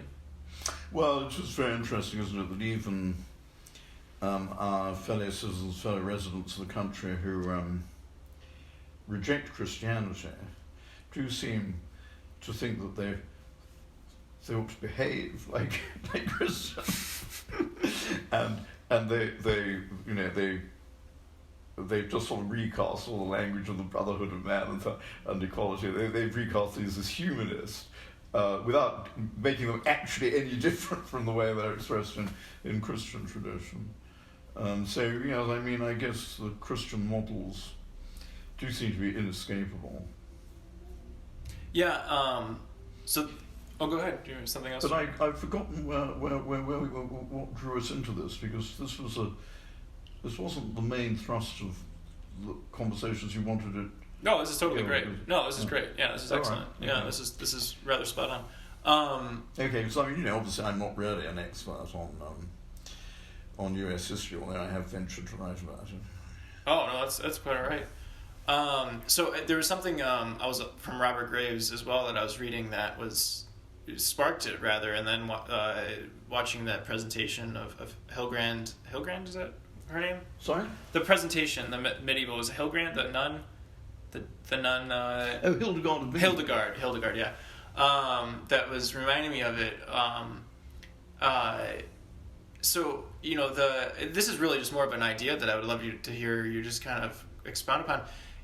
I think it's interesting that the Promethean story of humans out of, being crafted out of clay, and, in that presentation of coming out of mud, also comes, you can see Native American myths of emerging out of the soil and things like that and getting cropped up. Do you find it common or intriguing, or even something that's worth holding on to, that there are a lot of these creation myths and other myths as well, like, going back to the flood myth and things like that seem to be pervasive throughout multiple civilizations through the world? And is it some type of ancient origin thread to it, or is there even anything to hold water to it? Oh my God! Well, I mean, yes, this is what George Eliot's character, Mr. Casaubon, was looking for, wasn't it? He called it the key to all mythologies, and I've always thought it was a chimerical quest, and obviously, myths are very culturally specific, because, well, that's what myths are for. They're to justify the way things are, and the way the things are different from one culture to another. Nevertheless, I mean, obviously there are some types of mythical thinking that are so ancient, they probably go back before, the dispersion of humankind around the planet. For example, totemic thinking is so widespread that I think it must have been, many, many scores of thousands of years ago that it first occurred to people.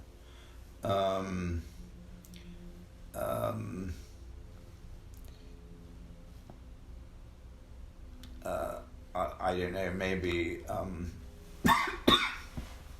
sort of the idea of mana, the idea that there's some sort of underlying quality that makes things what they are. Essence, as it's called in Catholic theology. That seems to be, well, I call it a myth, of course it might be true, but it certainly goes, it's an idea that goes beyond the evidence. That also seems to be so widely detectable.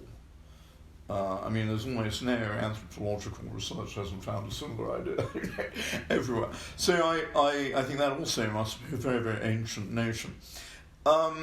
Maybe some other things as well. Nonetheless, when you find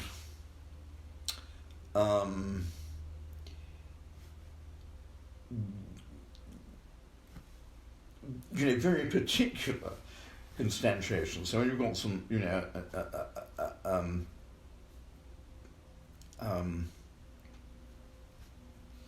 I don't know, the myth of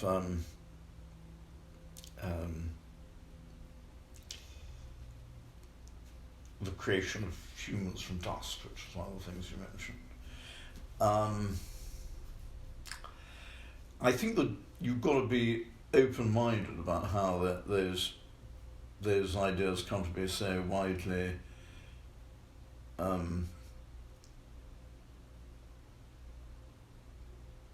detectable.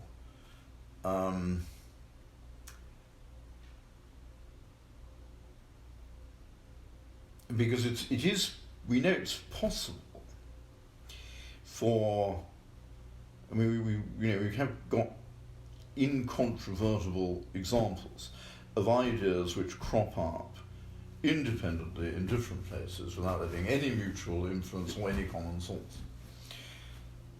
The most famous example is, of course, the idea of agriculture itself, which occurs at least independently, at least 9 or 10 different places around the world in very, very similar ways. Different ecological environments and there are different crops and so on, but very broadly speaking, the technology takes the same form, the thinking that produces it is the same thinking in all of these different instances. So I think there is room for seeing these similarities as being kind of adventitious. When we were talking about this before you switched the tape recorder on, I mentioned Edmund Leach, who was really concerned to show that Christianity isn't as unique as Christians think, and he pointed out that all the key myths of Christianity, the human, God, the virgin birth, all those things, that you can find any number of examples of them. Indeed, to some extent, he was anticipating this by James Fraser, and in many ways, The Golden Vow is a book which is about finding parallels for Christian myths in other cultures. So he does a lot more than that, but I think that he also had an agenda which he never declared explicitly of demonstrating that Christianity isn't unique. Of course, the fact something isn't unique doesn't necessarily mean it's not true. Mm-hmm. In some ways, you could say it makes it more convincing, because if it were unique, there would be something weirdly suspicious about that. But there are all these similarities, the frequency with which they occur suggests to me that at least some of those similarities must be the result of independent origins in different places at different times. But I don't know if you held a pistol to my head and say, apart from the ones you've mentioned, which are the ones which you genuinely think have a common origin, I don't know. I wouldn't want to commit myself. I just don't think the evidence is sufficient, because you've got to have, for common origin, you've really got to have something which is absolutely universal. And if it's not absolutely universal, then you've got to be able to trace, the ways in which the different societies might have shared some past at which point the idea could have been diffused as those societies, those cultures got separated from one another. And I don't think we can do that for many of the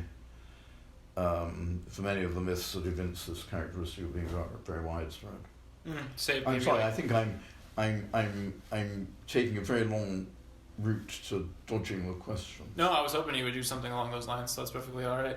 No, so I mean that's interesting, because then it's almost as if like the celebration of solstices is definitely a shared commonality, regardless of how they celebrated or worshipped, worshipping summer. Well, of course, the point of the myth about the creation of humans from dust or earth is I mean, this is certainly a universally attestable fact that we are material creatures, whatever else we are. We are definitely that, and we do have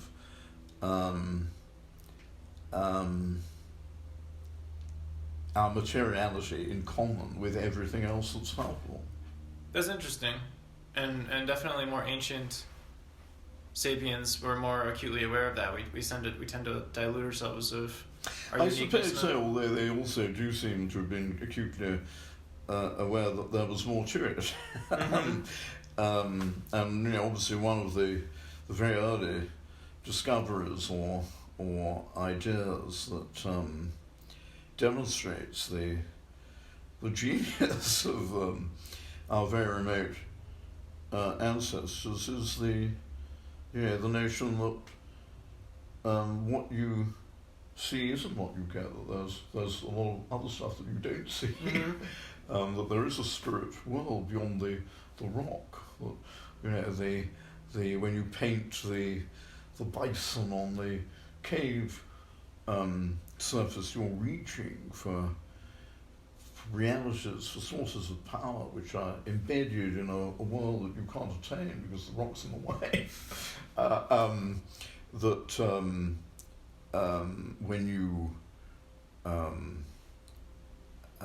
When you see something moving, that's what's going on, is something spiritual, as well as something physical. That appearances are deceptive. I mean, I think that might be the sort of one of the first great discoveries that humans make. My dogs, intelligent as they are, rivaling many of my colleagues, my dogs, intelligent as they are, do tend to assume, that what they smell or see is at least that's mainly what interests them. Whereas for humans, our very remote ancestors, possibly even before the emergence of Homo sapiens in the fossil record, seem to have been aware that there was more to life, and that there were realities that aren't disclosed by the senses. I mean, that's suggested, by the way, pre-sapiens hominins or hominids hundreds of thousands of years, and for example in the caves of Atapuerca, buried dead in patterned ways. Well, why did they do that? It wasn't. I don't think it was just for fun because they thought it was amusing. That's very unlikely to be the case. They did it because they thought it was meaningful. They were seeing something beyond what was physically detectable to sense perception.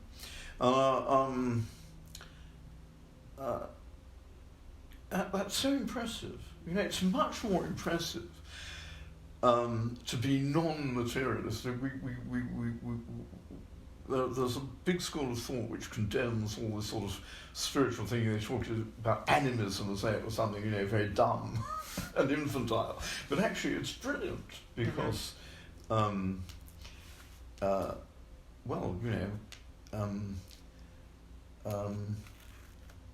my dogs can be as materialist as Marx or Richard Dawkins. It takes somebody much cleverer than that to see more to the world, to imagine more to the world if materialism turns out to be the only truth.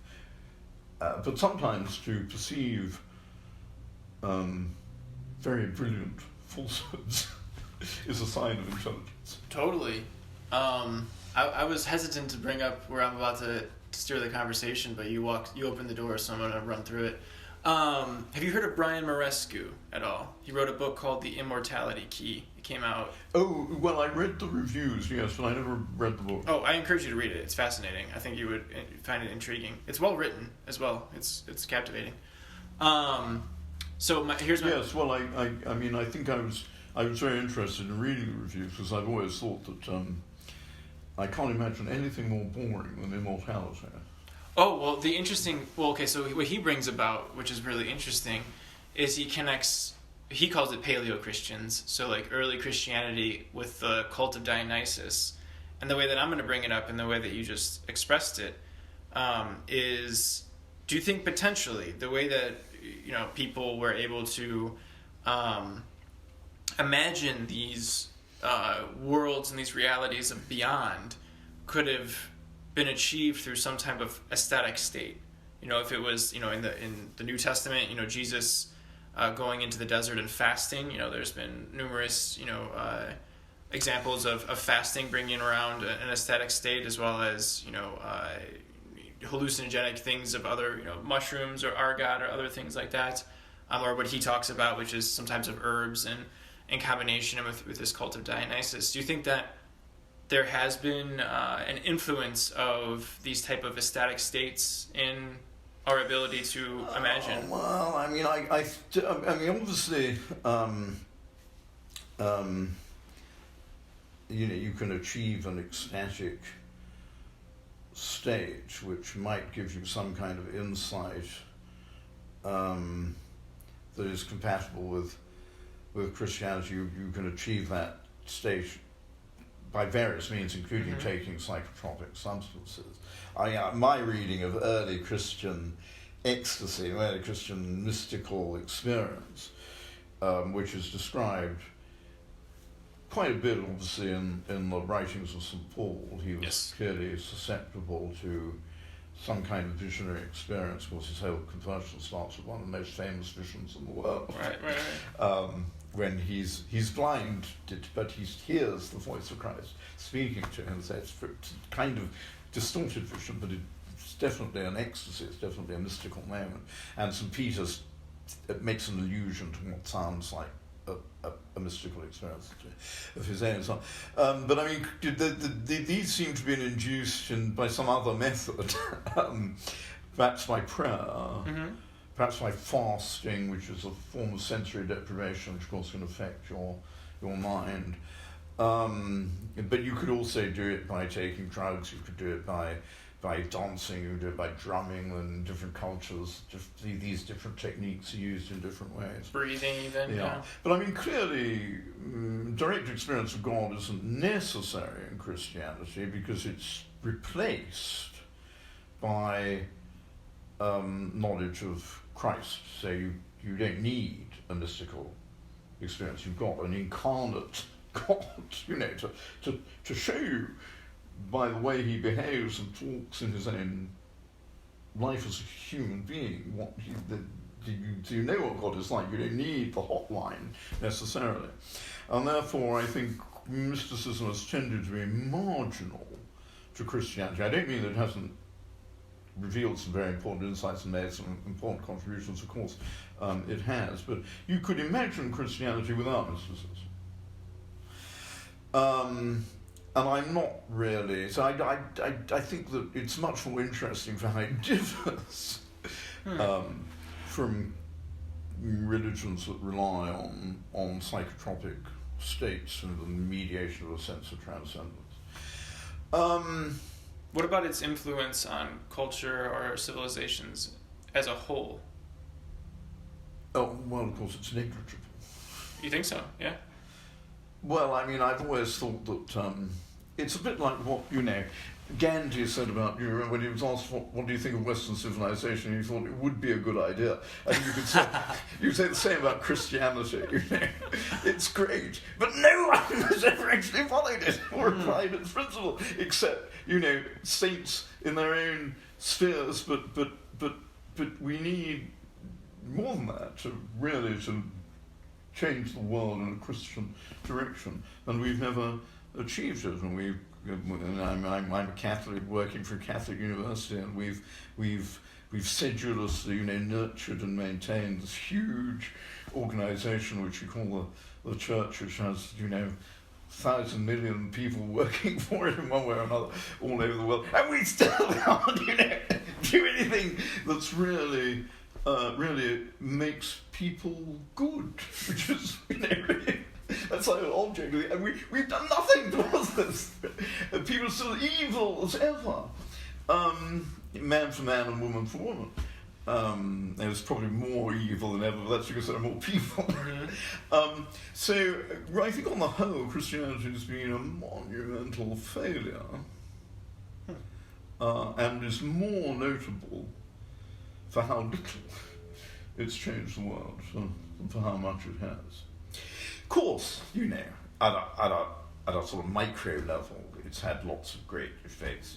It's consoled millions of the sick and the dying. It's helped to inspire and finance innumerable good works and hospitals and schools and monasteries and places of prayer.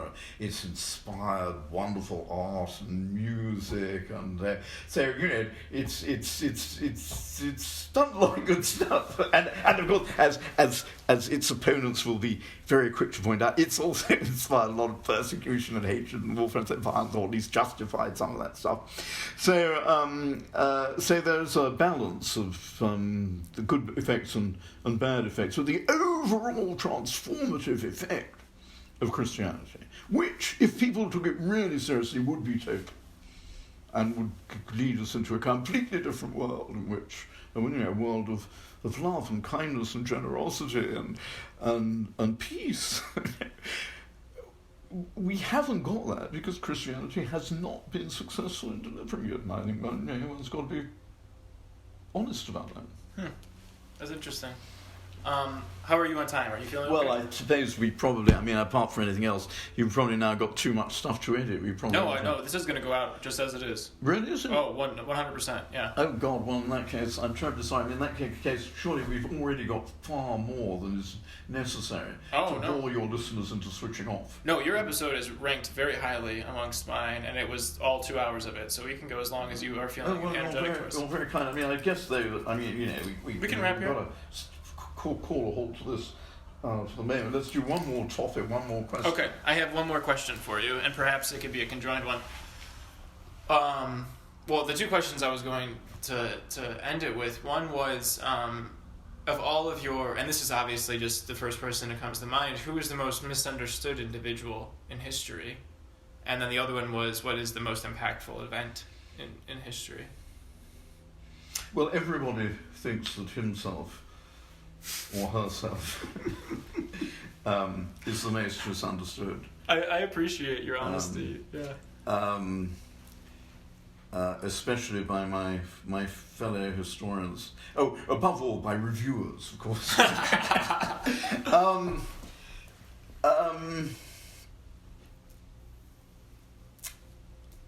I've always thought, that it's good to be misunderstood.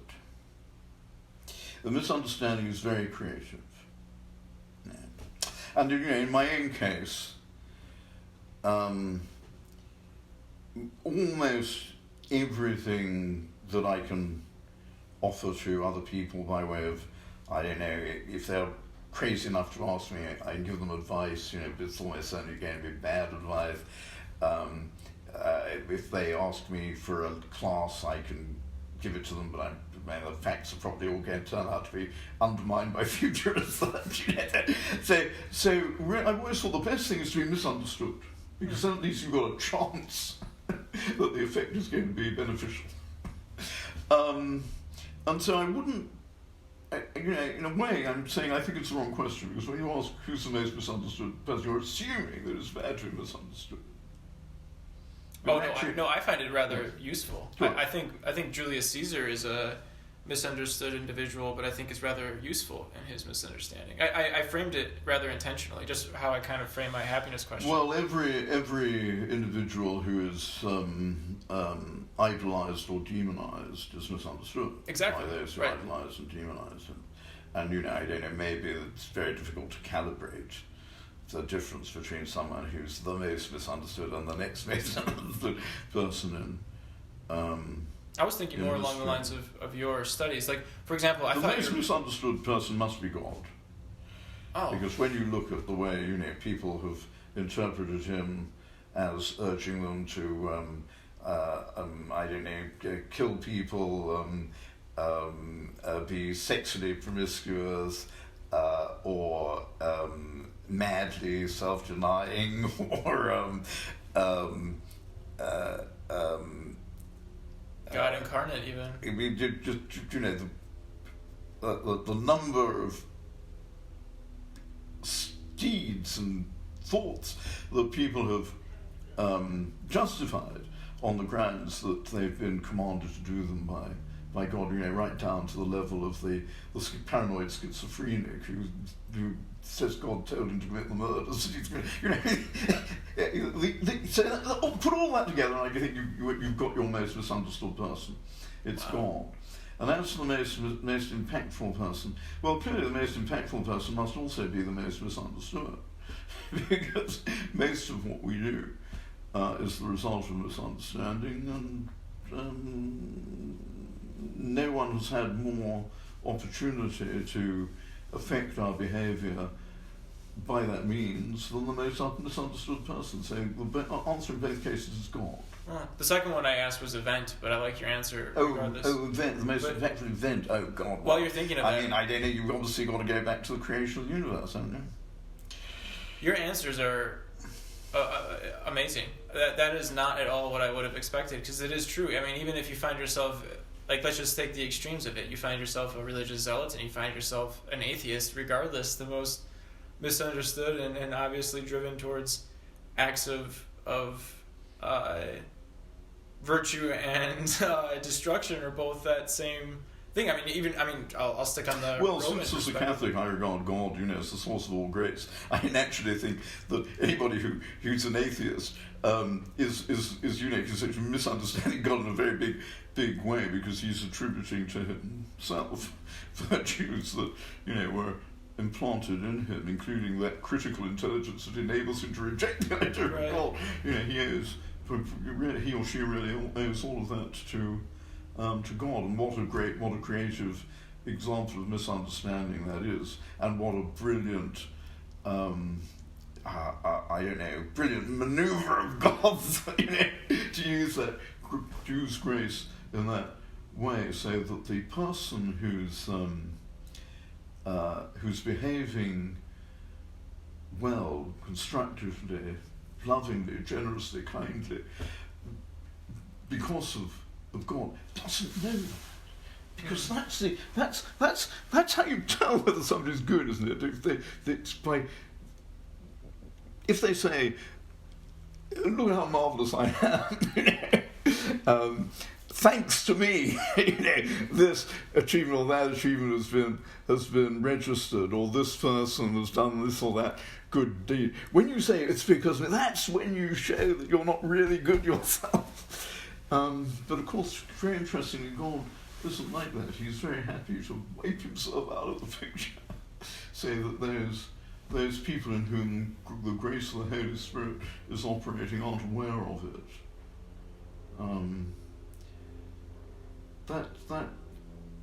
That's pretty impressive. That to me confirms my understanding of God as a really good guy. That's fascinating.